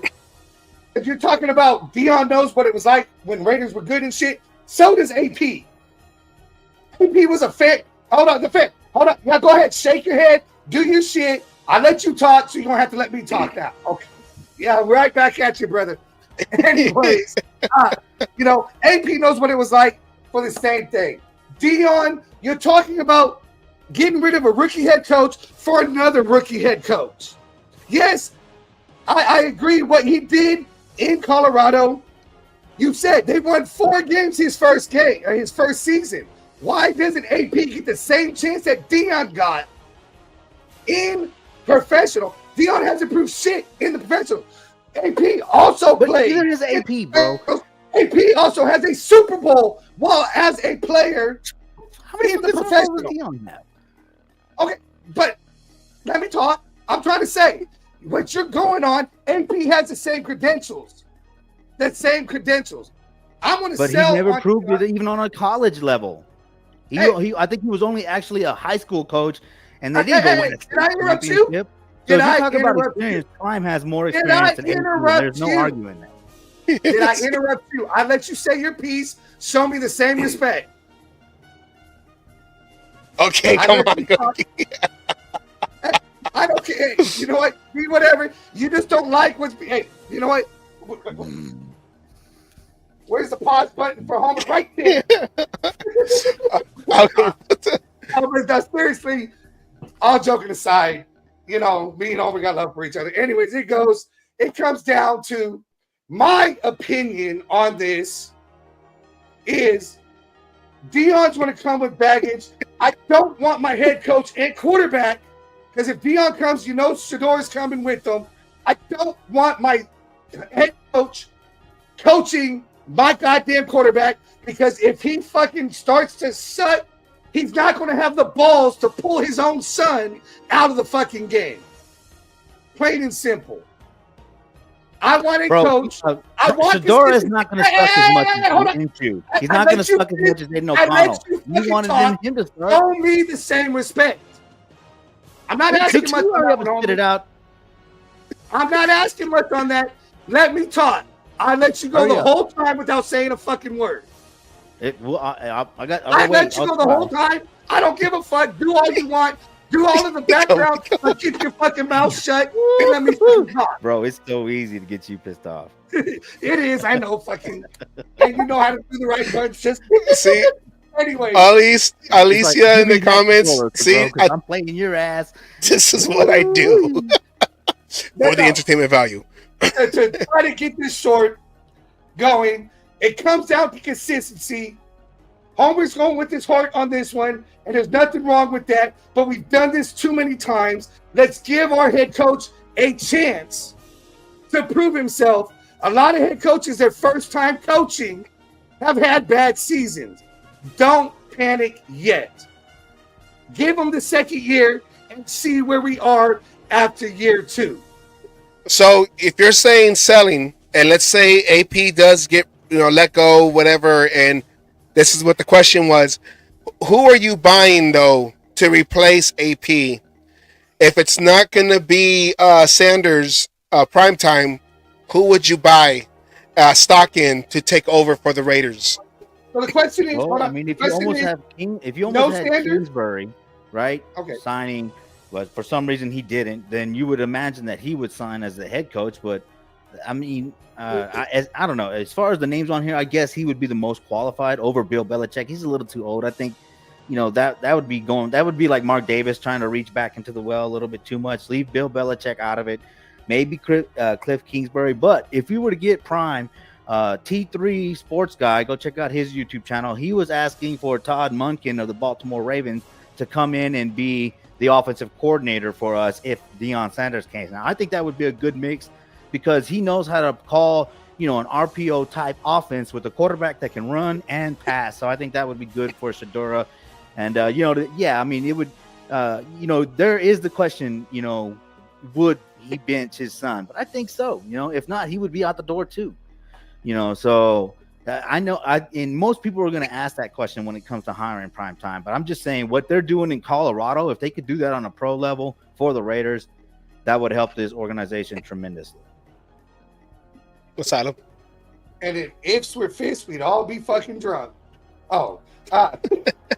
Being on this list, and I'm only going off of this list because if it was me personally, and we did not have, as Homer was saying, Sanders is not a choice, and AP's not a choice, I would like somebody with experience as a head coach.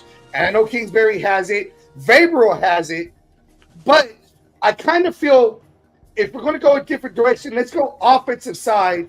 So, and I don't think we can get them, but if my choice off this list is you either stay in-house with Patrick Graham, but that goes against my offensive side of wanting to go because that's where we're struggling, I have to go with Ben Johnson on there. And I know I just argued about a rookie head coach, but he's done great over there with the Lions. He's turned the Lions offense around with a Jared Goff, who the Rams completely gave up on, and going. And Goff has actually been playing probably some of his best football the last couple of years under this OC. So the fact, we're talking about somebody who could take a quarterback, whoever it is, whether, we're not even talking about a rookie quarterback, but maybe somebody who's already on the team and maybe be able to work with him. I would have to go with Johnson off that list, and just going off that list, I'd have to go with Johnson for my buying. Okay. Hey, can you pop that list back up real quick? Because let's look at let's see. Kingsbury right now, he's got that young quarterback in Washington, right? And that kid's playing well. Detroit, I mean, they got an older veteran guy. So that's kind of what I'm looking at. If we go this route, we need somebody that's already proven that he's connecting with these young guys and getting the most out of them. You know what I mean? So, I mean, Ben Johnson, that Detroit Lions are playing well. You know what I mean? But I don't know. I'd rather go with, because I think also Cliff Kingsbury, he was a coach for the Cardinals, right? So, yeah. He has some offensive coaching or head coach experience. Okay, so he does have head coaching experience. Oh, hold on. He does have it in both NFL and college, both losing. He's not the greatest going. And I think that aside, I think what he did with the Raiders, I think him spurning the Raiders, I don't think the Raiders are going to go that way, though. You make your bed, right? Sometimes your actions have repercussions, and with what he did to the Raiders, might be a repercussion where they might bring him in for an interview. But do you really want to get the job for what he did? I mean, it depends on how much and who liked him. You know, if Mark Davis was the one that wanted him, then or Tom Telesco, and they're still here, it's possible. You know, but to all the people that are saying Dion doesn't want to come to the NFL, man, are you kidding? It's the NFL, man. He's already a Hall of Famer, a Super Bowl champion as a player, right? And they can't give him a second gold jacket, but he wants to go win a Super Bowl in the NFL as a coach. Do it with his son. That would be unheard of, and it would write a great story for the Sanders family. But no, I'm just asking a legitimate question here. You said he couldn't get a second gold jacket, but if he came in as a coach, being he's got one already, wouldn't he technically get a second one if he went in as a coach? I mean, possibly, I don't know, but it would only add to his resume. You know what I mean? It would, and I agree. His legacy.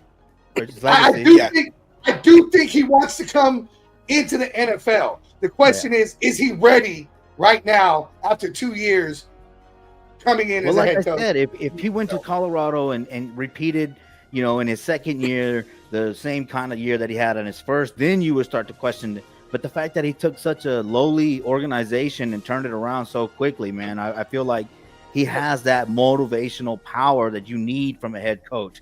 And nobody's going to argue with the rings that he's going to wear in that locker room. Okay, now you're saying if and college where he's dealing with kids right now and motivational, which I think he's doing a great. Oh, he's doing a great job with these kids. He's doing a great job getting them ready for the NFL. Great job. But can he sit there and do the same thing with grown men who some of them have egos just as big as his own? How's he going to handle those? Whose fucking ego is big in prime times? I mean, come on. You know, okay. I mean, I do, but I do think that people are going to question him. Bigger than prime time, or as big as prime times, anyways. There are players out there who have egos as big, if not bigger, than prime time.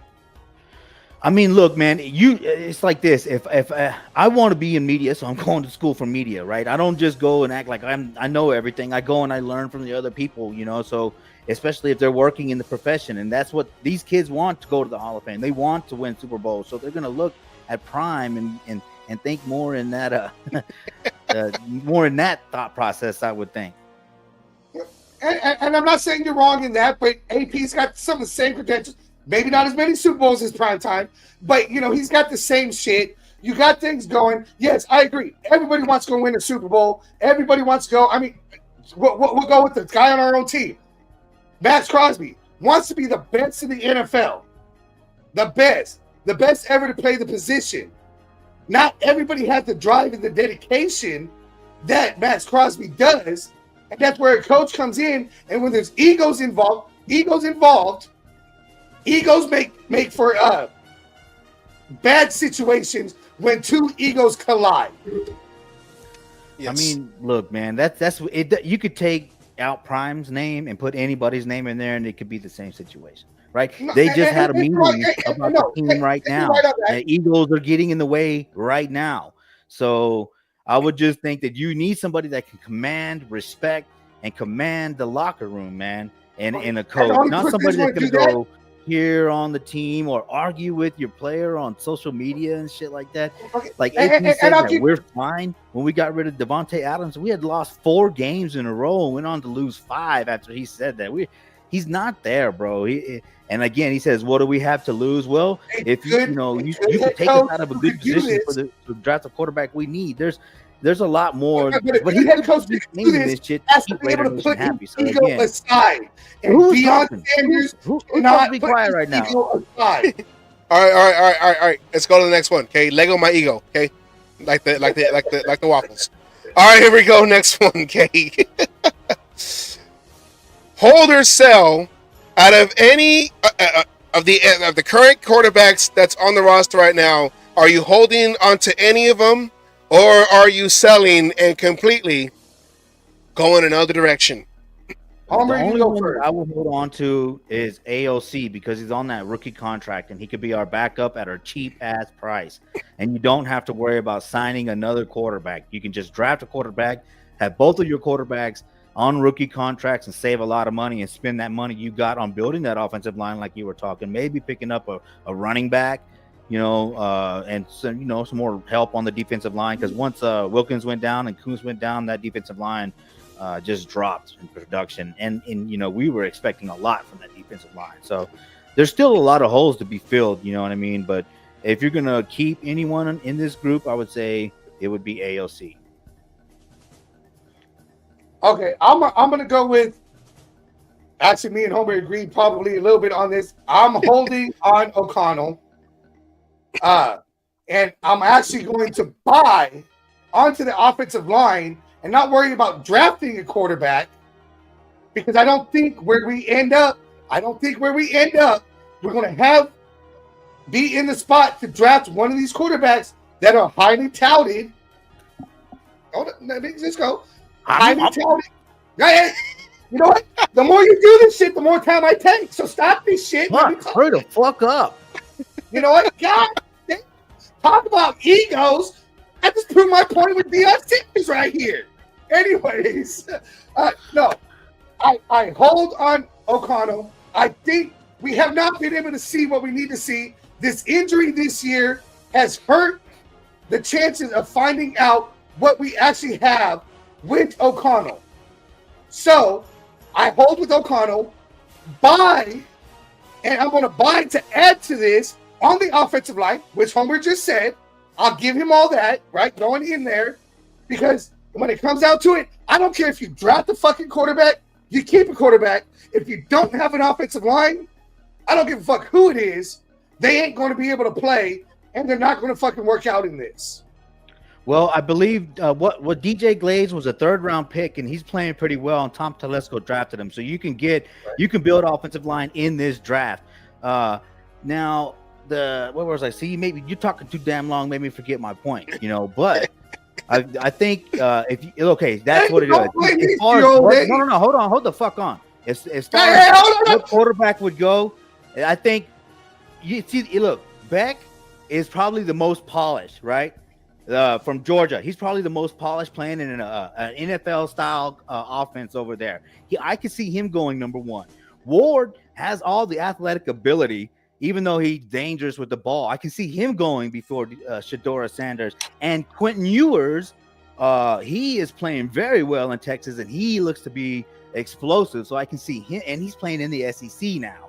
So I can see him going before Shedora Sanders. Now, if you're talking other players, remember, there's a when it comes to quarterbacks, you got to have somebody to protect them and somebody to pass rush them, right? It's not really a defensive pass rusher heavy draft, but there are some good left tackles. So the left tackle out of Texas could go in top 5. And then, I can see Jacksonville drafting Travis Hunter, the offensive weapon, the Heisman contender out of Buffalo.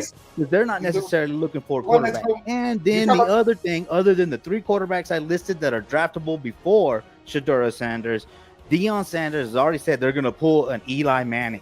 So they're going to dictate where they go. It's possible for them to come to the Raiders. And last week, before I even looked it up, I should have looked it up here soon right now, but we were in 5th. We were in the 5th spot. And I just gave you 5 players that could go before Shedora Sanders. Okay. Now, we're in 5th spot with 8 games left or 7 games, whatever it is, right? So you could drop if we start winning games. But that's what I'm saying. You're fucking idiotic if you start winning games at this point. Talk about ego. You're going to win. You're idiotic if you fucking tank. What are you telling your fucking fans and everything else? You're idiotic if you think you should tank. And if that's your feeling, they're tanking by default, bro. They're tanking by default. It doesn't matter whether I want them to or not. Man. They fucking suck. They're losing the games, and I give you that. But did you see what Miami did? Miami's defense is out, bro.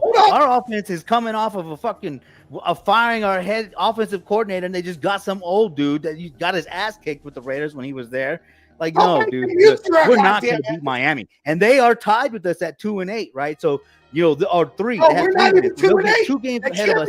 Then we play New Orleans, and they can beat us and then put us further up in the top 3. I'm just talking about what I've seen. I'm trying to make a point here on something. Let's assume you win a couple games because it's the fucking NFL and it's the way it goes. We're not openly sucking for what? Immediately. Hold on. So I was going to say, to answer the question of the draft order, it goes from 1 to 5. We're number 5. Jacksonville Jaguars 1, New York Giants 2, Cleveland Browns 3, Tennessee Titans 4, and then us at 5 as of right now today. Hold on. We got the same record as Miami, though, according to Homer here. But they're going to beat us. They're going to beat us. Oh, they're going to beat us. Miami's going to beat us. Look, Tua is almost the same kind of quarterback that Joe Burrow is, just not as good. He's going to keep the ball alive and look for the wide receivers down the field, and they're going to eat us up. Jalen wait, time out. Tyreek Hill and Odell Beckham Jr. We're going. We're hold the arguments because you're kind of going into the last one on this, and that is. See, I know. Come on, man. Foreshadowing. Buy or sell, drafting a quarterback in the first round of the 2025 draft, and meaning because everyone kept saying that we should have went and did whatever to move up. I'm talking about buying stock in drafting a quarterback by any means necessary because we don't know what's going to happen at the end of the season. There's still 8 more weeks left. Do we do what we need to do to get, and these are the 2 quarterbacks, Shedeur Sanders and Cam Ward. Are we putting stock into getting one of these guys by any means necessary, meaning breaking the bank? Because I'm trying to get paid now. I'll let Homer go. I mean, you're buying. You know, you got to get yourself into position to get a quarterback this year. The NFL's rules favor the quarterback. It's a quarterback-friendly NFL right now, man. You heard Patrick Mahomes. Hey, tell them when they're coming to hit me. That's what's happening to these quarterbacks now. They are doing that on purpose. They want a high-scoring league, and that's pretty much what they're getting. So we got to get in on this right now. And Cam Ward, I've been watching him a little bit. You know, he's definitely in a better league, you know, as far as college. But I think that he seems a little more reckless with the ball, bro. I've seen him run to the sideline and throw the ball back across his body way too much. And when there's really nobody there, and it's like, man, I don't know about that. Now, Shedeur, you know, he's a little reckless too. I'm not going to lie. But at the same time, man, I just think that kid, man, I've seen some better balls coming from him. You know what I mean? I just seem like he is not as reckless as Cam Ward. So if I'm buying Shedeur Sanders, and right now the best thing this organization can do is protect their young players like Brock Bowers, Jackson Powers Johnson, get them the reps they need so that they're ready for that sophomore year. But you know, you got to get in position to get Shedeur Sanders, and you're already there. So all that means, man, is that, you know, you're not going to go for it on 4th and 1. You know what I mean? You're not going to just fucking risk everybody trying to win games. And I mean, unless AP wants to make himself look better, but it's not good for the team. The only person that would benefit from winning at this point is Antonio Pierce. Okay, Asylum. I'm going to disagree with your last statement there. It's not the only person who helps. You're talking about the rest of the team and morale and shit like that. You got players that you're going to want to re-sign. They're going to become free agents coming up. And if you just fucking sit there and turn around and are willing to tank to try to get somebody, you're not sending a good message to the team. Overall. It's a business decision, right? He said business decisions. You have to make a business decision. I let you fucking talk, did I not? No, you didn't, motherfucker. You talk over everybody. Talk over everybody.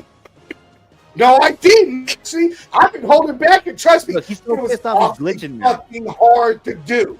It's been hard to do, but I've been trying to show you the respect you deserve on this shit. So please show me enough on my own show to show me a little bit of respect and let me say something. Don't you start crying, damn it. Let me get my beer. You hurt my feelings. Leave Brittany alone. No.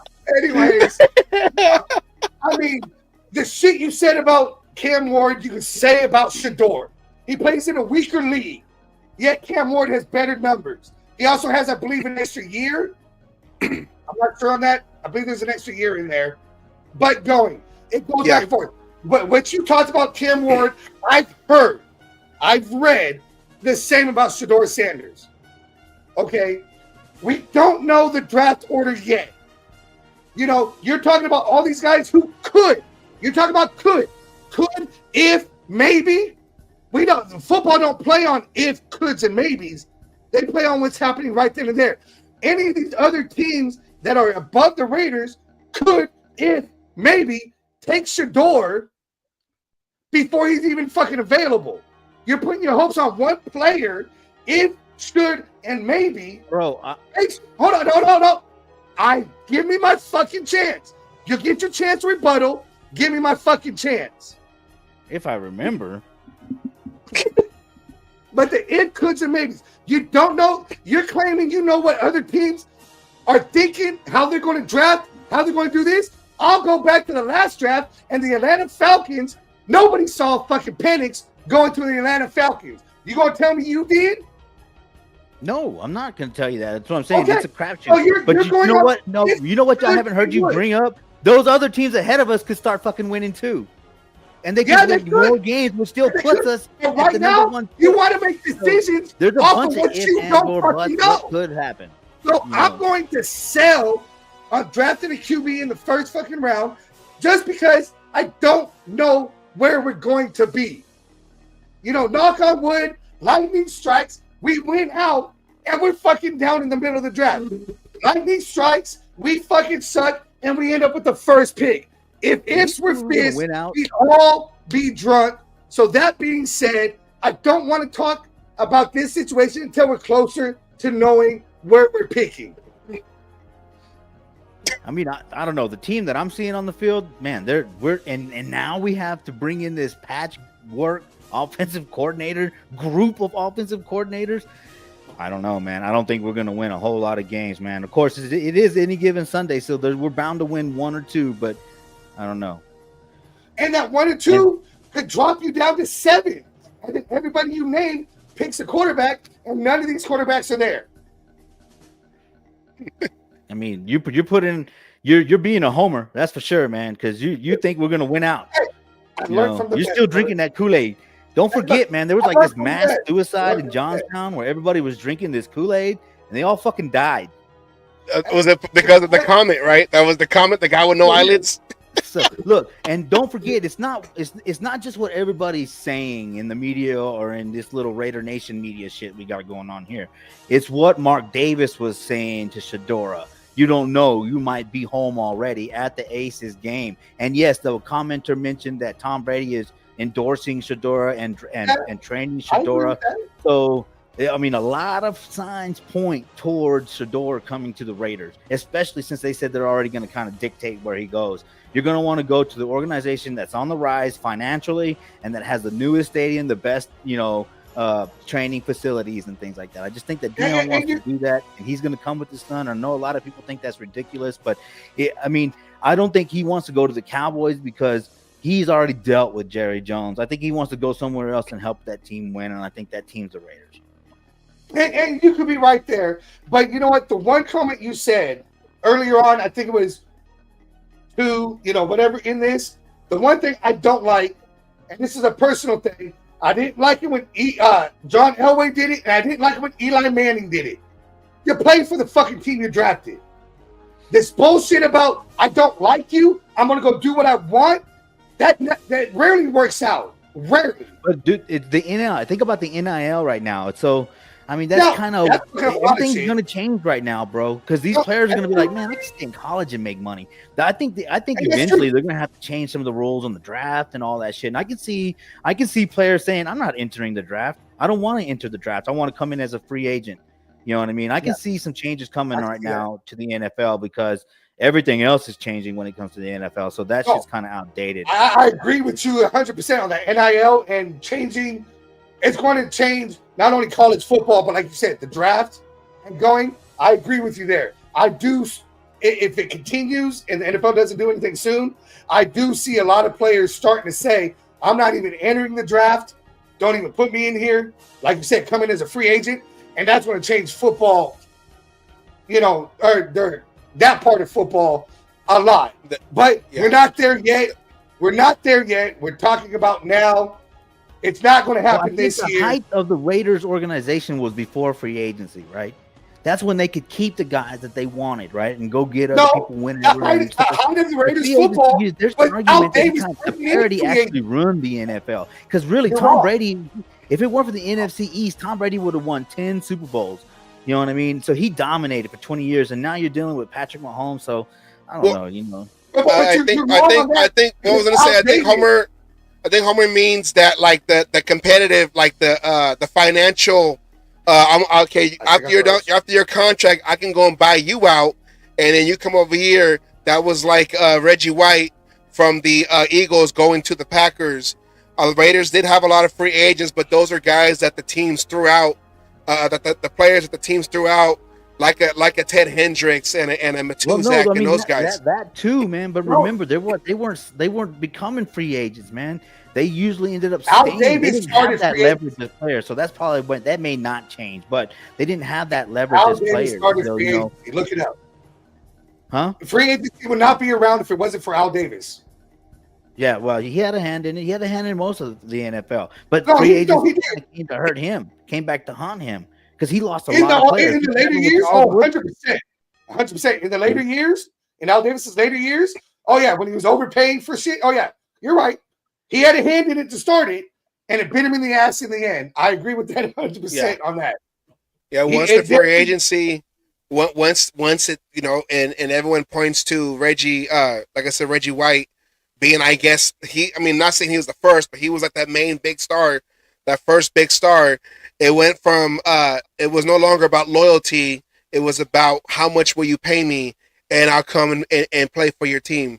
And that's what it is now, where the loyalty to the team. Don't pigeonhole these kids and don't force these kids to go to a team they don't want to go. If that's the way it's been, then you need to adjust and stop forcing these kids. Because look, how would it benefit the Raiders being, that we're generating this income now? We could pay for these players. We could buy these kids out of college instead of having to lose or tank this is not even a conversation. If there were some changes made and these kids can choose based on, since they're already getting paid for their likeness, they can choose where they want to go. And then you save the draft for guys that aren't getting signed like that. That's just the way it is. You don't really have a lot of time. You're not the best football player. The best football players get to pick where they go. The rest of y'all go to the draft. Life sucks that way, but that. But that's the whole point. I think that's the whole point of the draft, though. Is so you can't do that because now you're talking about basketball building super teams, and that's not going to work in the NFL. Devontae Adams wanted to go to play with. Well, it happened to the Eagles. Yeah, the Eagles could. They didn't do shit when they built that super team with Vince Young and all those cats back in the day.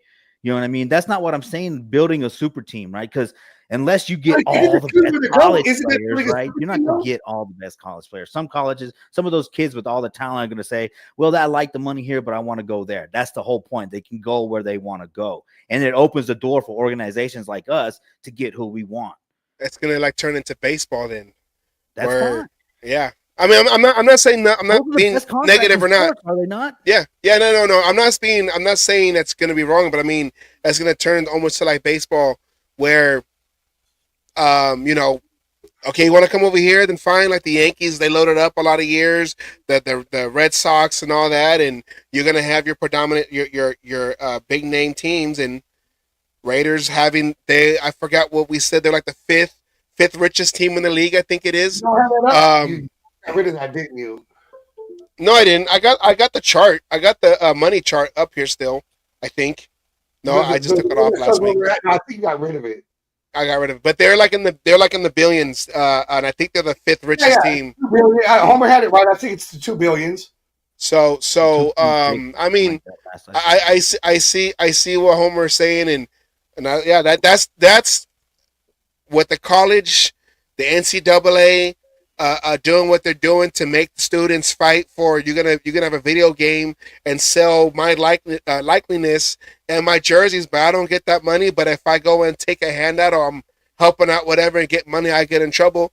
They were able to fix that, and now they have basic free agency within college. With there was at the NIL. So, I mean, times are changing. That might kill the parity of the NFL with the draft. Well, not necessarily, because I mean, who buys the team, right? It's just who has the deepest pockets at that point. But again, you just said whoever has the deepest pockets are going to win everything, and it's going to be like baseball. They're going to get the first pick, but then the rest of the players are going to trickle down. You're still going to have a salary cap. I didn't say we're getting rid of the salary cap. Now they got to keep the salary cap in order to keep that fair. They have to keep that to keep that fair. So I'm just saying, but at the rate it's going, the salary cap is the next thing to go, and it's all about who has the deepest pockets. Yeah, but I'm just saying, all of them are fucking billionaires, bro. You know what I mean? What I mean? We're just arguing who's ranked highest in a list of 32. You know what I mean? Yeah. So, but what I'm saying also is that you can't buy 22 of the best players coming out of college, and that's just not going to happen. You know what I mean? You may get lucky to get Shedeur Sanders. You know what I mean? Because the other billionaire wants that guy. He's going to go throw the money at him. And then you're going into the draft where the rookie contracts are going 4 years already anyways. So you save a lot of money there. You start drafting. That'll change how you build a team, right? You start drafting your pieces in the draft and buying your players up front. Yeah, and then back in the day where the number one overall pick got the biggest contract, he can hold out and negotiate. And they try to change that by making it equal with whoever goes first and whatever. Because we saw that with Jamarcus Russell holding out. We saw that with I can't remember the other quarterbacks right before him, but I think it was right after Jamarcus Russell. Yeah, that's when they tried to put a cap on the contracts. Yeah. So, but if they're coming out through undrafted free agency because they don't declare for the draft, they can negotiate that contract too. Because it's not part of the draft rules. There's loopholes to everything, and I don't know. I guess we'll see what happens. Tell me that Jerry Jones and Mark Davis aren't going to shoot for some of that. Robert Kraft's not going to shoot for that. The ability to pay for his guys first. You know what I mean? I think that might take a couple of years to pass, but I think that would catch some steam. Yeah, you never know. I can't argue that. We're talking about future shit, and unfortunately, you're going to have some ups and downs with all that kind of shit until it gets ironed out. So you're going to have teams that, because of what you're saying, could dominate until it gets ironed out. But the salary cap is going to be a big factor on that one. I agree with you on that. And then they already know how to backload the contracts and shit like that. So. And then going back to coaching, I mean, you never know because Mark Davis. I mean, if you look at Al Davis, he's only just in the last 8 years. I mean, the last 8 head coaches, he traded John Gruden, and he fired Lane Kiffin in the middle of the season. Mark Davis has fired 2 coaches in the middle of the season, and then you had the John Gruden whatever, but. Mark Davis, you don't know what happens with Mark Davis because even Jack Del Rio had not a great, but he just signed the 5-year contract, and then after that, the season after that, he was replaced by John Gruden. So we don't know what's going to happen, how Mark Davis feels, because like it was said earlier with Peggy, you don't know who was saying stuff to AP or whatever for these coaches to go away. Could be the same thing. Tom Brady can be telling Mark Davis, hey, you should go this direction. Trust me, So you never know. I feel AP, whatever happens with AP will determine what happens with the rest of everything we were just talking about. I think either AP is that first domino if anything happens after this season. I mean, yeah, he's going to be the first one out, dude. I mean, yeah, and Tom Brady is in Mark Davis's ear. And like we were talking about, he's training Shedeur Sanders. So he's like, hey, I can get Dion. If we get sent Shedeur, I can get Dion. I guarantee you he's saying that. You know what I mean? So, yeah, and then, I mean, there is a little bit of the Davis-itis, I guess, when it comes to firing coaches, man. I mean, that's something that's really hurt this organization. And God rest, Al Davis's soul, man. I love Al Davis, I featured his book on this show, Which book? At the end of his career, man, he was hurting. And then if you I was telling you to read that book, Slick, they talk a little bit about how he really didn't have a football relationship with Mark Davis, and that Mark Davis really wasn't around the team in the aspect that would benefit him as a owner now. So he's almost following in his dad's footsteps, and that's what's hurting the team. So hopefully he does just kind of step aside, because he did say, I know what I don't know.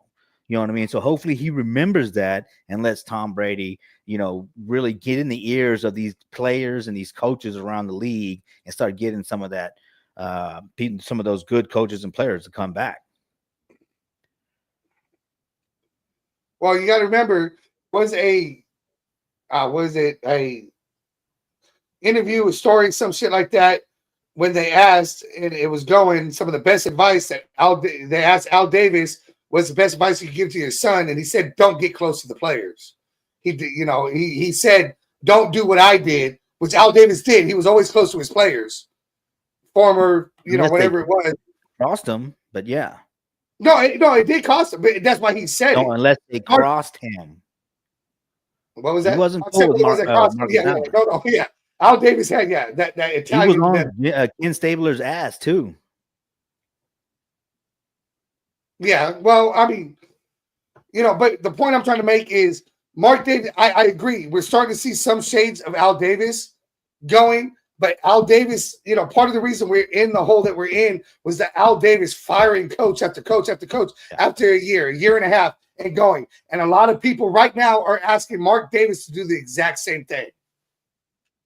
Yeah. Well, I mean, I don't know. He just needs to kind of step aside. He's done what he's supposed to do. He got the team a new stadium. I think that's what he's trying to do. To where they need to be financially. Now he needs to let the football minds take over. I'm not going to disagree with that one at all. The football minds need to take over. He goes in that. But what's the definition? He had John Madden helping him for a while, but John Madden passed away, right? John Madden helped him hire Reggie McKenzie. And so, Mark doesn't really have that guy anymore to help him. I think that's why he went back to Gruden. That's why he's going back to Norv Turner. You know what I mean? He doesn't have that person like he did with Madden. But what's the definition of insanity? Beating your head against the wall and doing it again, thinking it's not going to hurt. Doing the same thing over and over again, expecting a different result. And what has been happening since Al Davis's death? The same thing. We need to make a change. We need the consistency. And that's why Raider Nation is fucking insane, man. We're just insane. I don't agree with that. But the point I'm trying to make is we keep doing the same thing. Raiders fans are calling for the same thing. You've made comments about, AP was only hired because the players wanted him. The fans wanted him. Whatever. But the thing is, now fans are calling for his head after a year. So we do the same thing that we've done for the last 20 fucking years, and you expect change? No, you know what? This is what he should have never let. If it was true that Max Crosby said, hire AP or trade me, he should have never let the players come and tell him who to hire. Because it's players that are still standing up and saying this coach is not accountable or this team is not accountable. Man, those are the same players that were like, I want AP. I mean, be careful what you wish for, man. You know what I mean? It was a good story. Raider fan, cool car, yells Raider, beat Tom Brady. But, I mean, it's not there, dude. I agree. But again, all we're doing is the same thing over for the last 20 fucking plus years. And there has to be a change. That's what I'm saying. You just let Tom Brady buy into your organization. So you need to step aside and let him pick. He knows a little bit more based on being on the field with all these coaches, beating these coaches. AP was on the field too, though. AP was on the field, and he beat Tom Brady. Fucking league. He beat Tom Brady. He beat the fucking undefeated Tom Brady. Eli Manning was the quarterback of that team. Oh, no. But yes, Antonio Pierce was on that team. It was that defense that beat That's Tom not Brady. What I'm saying, though, dude. That's it was not what I'm the saying. defense that beat Tom Brady. I'm sorry, dude. I'm not. Manning. AP is nowhere near the football player Tom Brady is. It's just that's not even. But again, you're talking about somebody who has no experience. We're talking about AP who had no experience, and his experience is not helping him improve right now. But you're not giving him a chance to improve. He's not. If you cut him after this year, 18 games and the team is getting worse. Well, let me ask the question. Let me ask the fucking question so you can answer. Instead of just rambling your fucking mouth off and going on this shit. That's the fucking question. I'm trying to shut the fuck up. Thank you.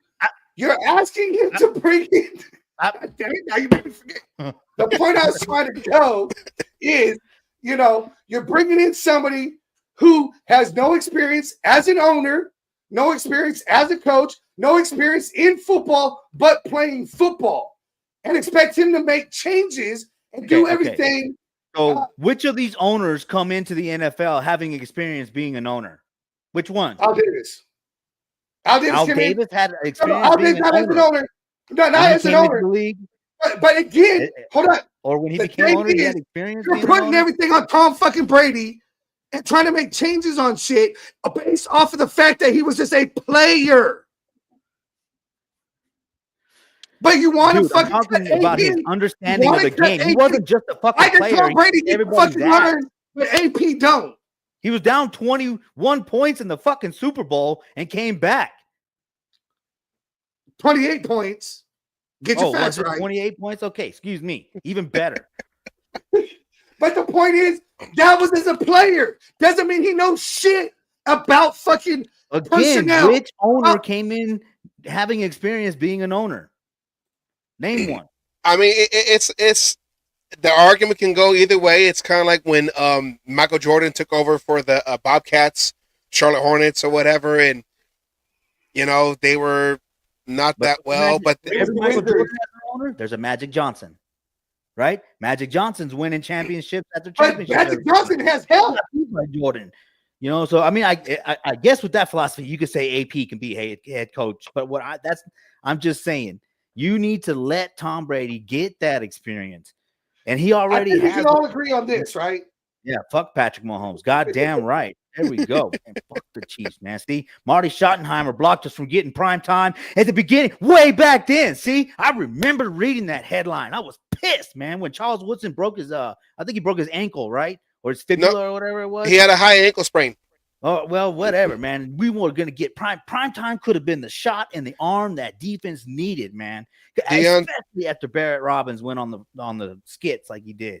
Deion Sanders retired from the Washington Redskins when Marty Schottenheimer was a coach there. Then he went into the media, and then Marty Schottenheimer went to the Chargers to go coach them.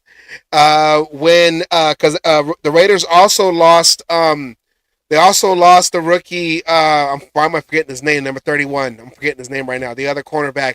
He broke his wrist. Philip Buchanan broke his wrist against the Bills.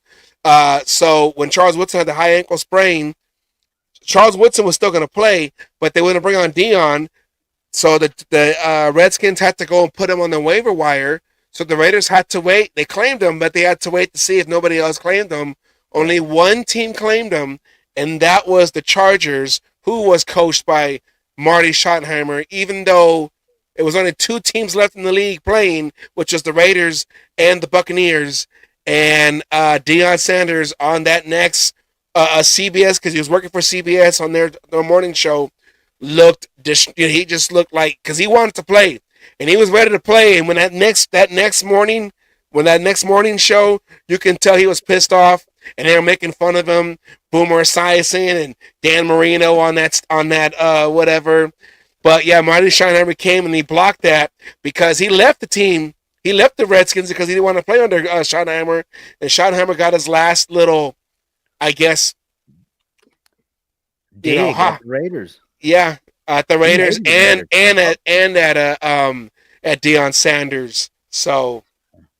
And see, look, there and as far as like all that happening, Prime coming and being our coach, man, to me, other than the smoke out there, I like the idea because remember, back in the day, it was like, who's the better one, Prime or Bo? You know what I mean? And to have both of those guys end up being Raiders and hopefully Prime help us win, that to me would be awesome.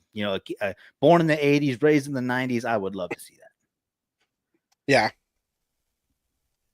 Yeah. But we got 8 games to see what happens because the team's not going to quit. So we'll see what happens. There are some tough competition coming up, especially starting off the bye week, coming out the bye week, going to Miami, where we lost last year in a decently close game until the end. It was a close game, yeah. Yeah. Yeah, but we're like 2-5 versus the Dolphins right now. That's what I'm saying. We're on a downward trend, and I mean. I don't know, man. In the last 5 games, we're 2-3, I think. In the last 5 games, and we're only 21-20-1 in the overall series, man. So It's not a given game, man. And I just, like I said, man, we just don't have the team that could compete, man.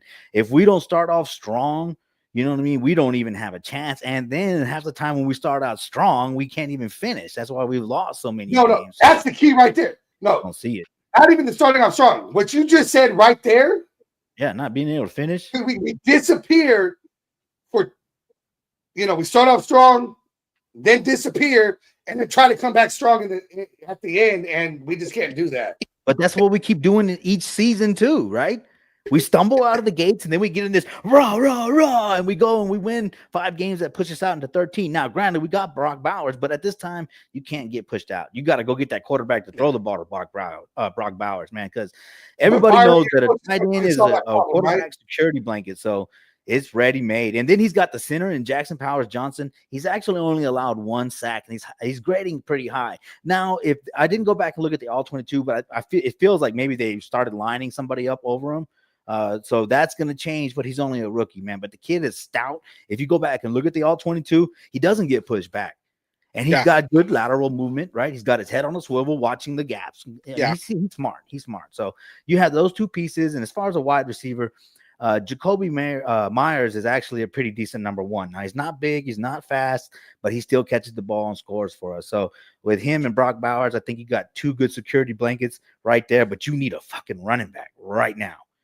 Because if you can't run the ball, then you're one-dimensional, and you're going to put your new quarterback in a position where he's just going to do terrible.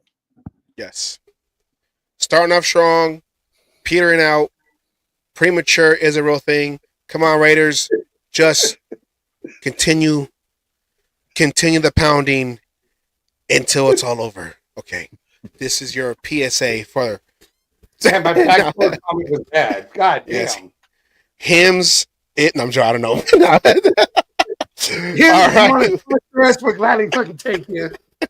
We're trying to find any kind of way to get sponsored. Hymns or Blue Chew. I don't care, Kate. I got a phrase. I can find a phrase for anything. All right. So, with that said, we want to thank.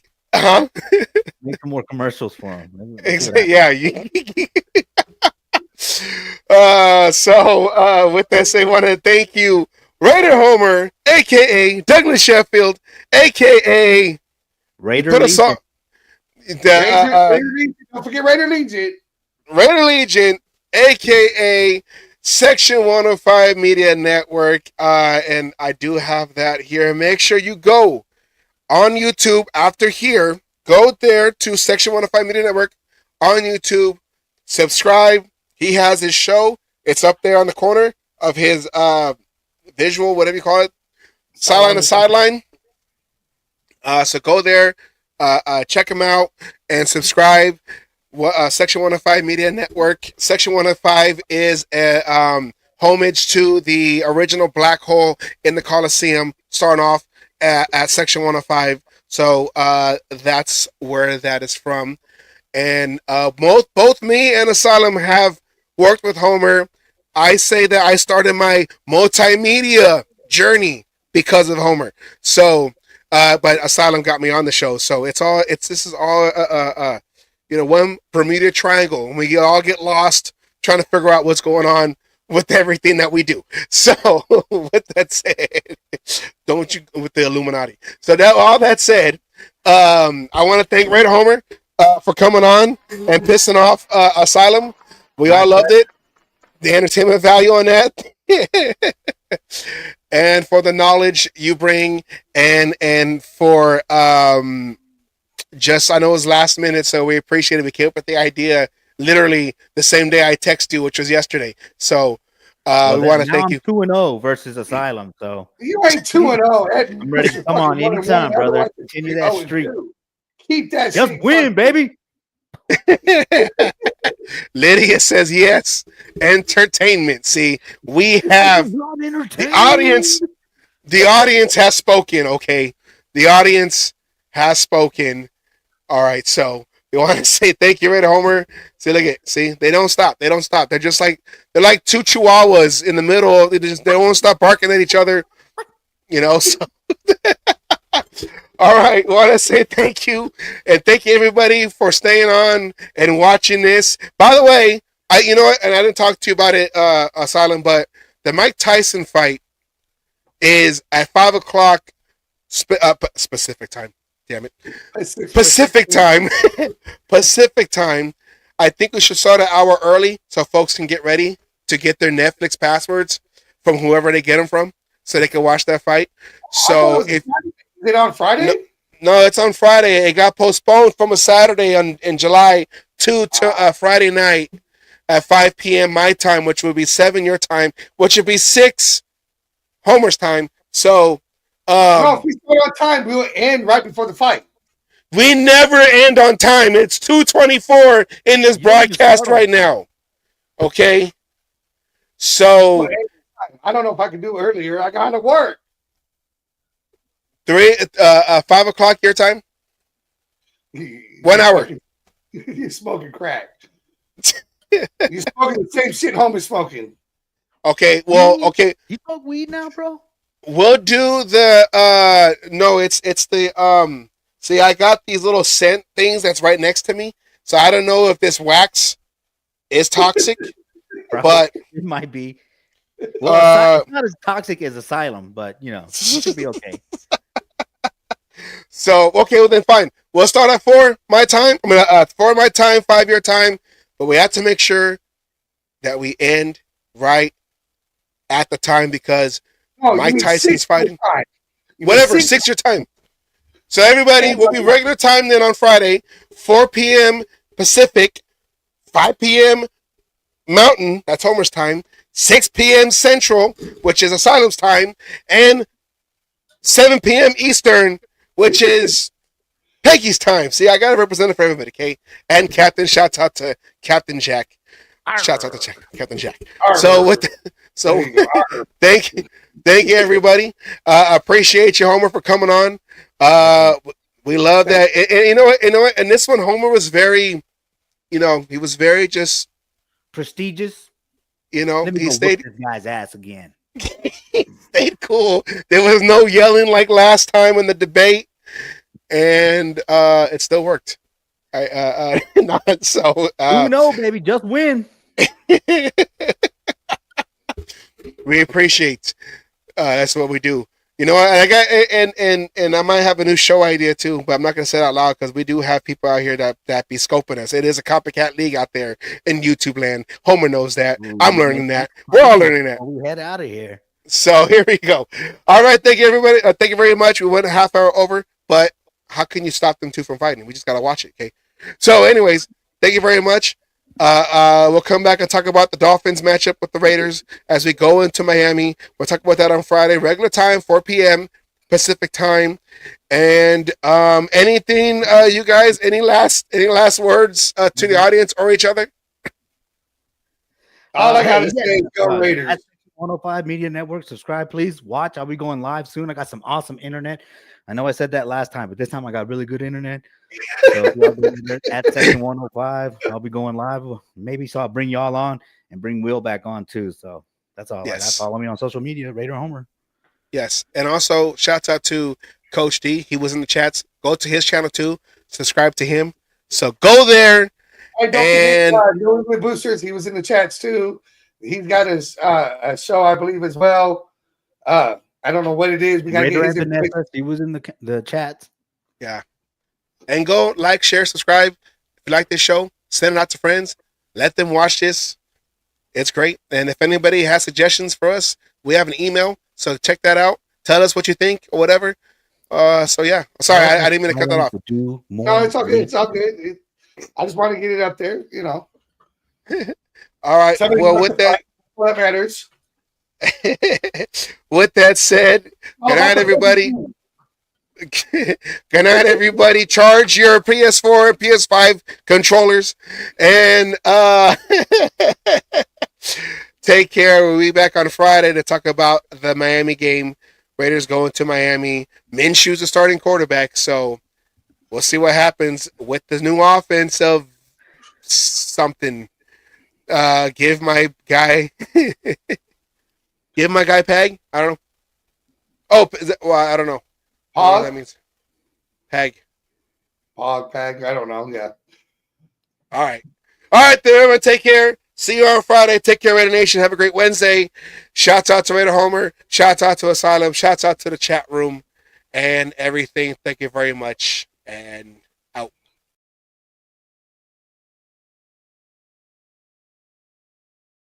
All you other NFL teams, your tailgates are weak. Your teams are weak. We might be down right now, but it doesn't take away the history. And all you Raiders out there need to know your fucking history of who the fuck you playing for and where the fuck you're playing. Damn it. Oh, and by the way, I won my last cage fight. Again, I'm still undefeated. And you NFL motherfuckers out there that you think you want some, come on and get some anytime.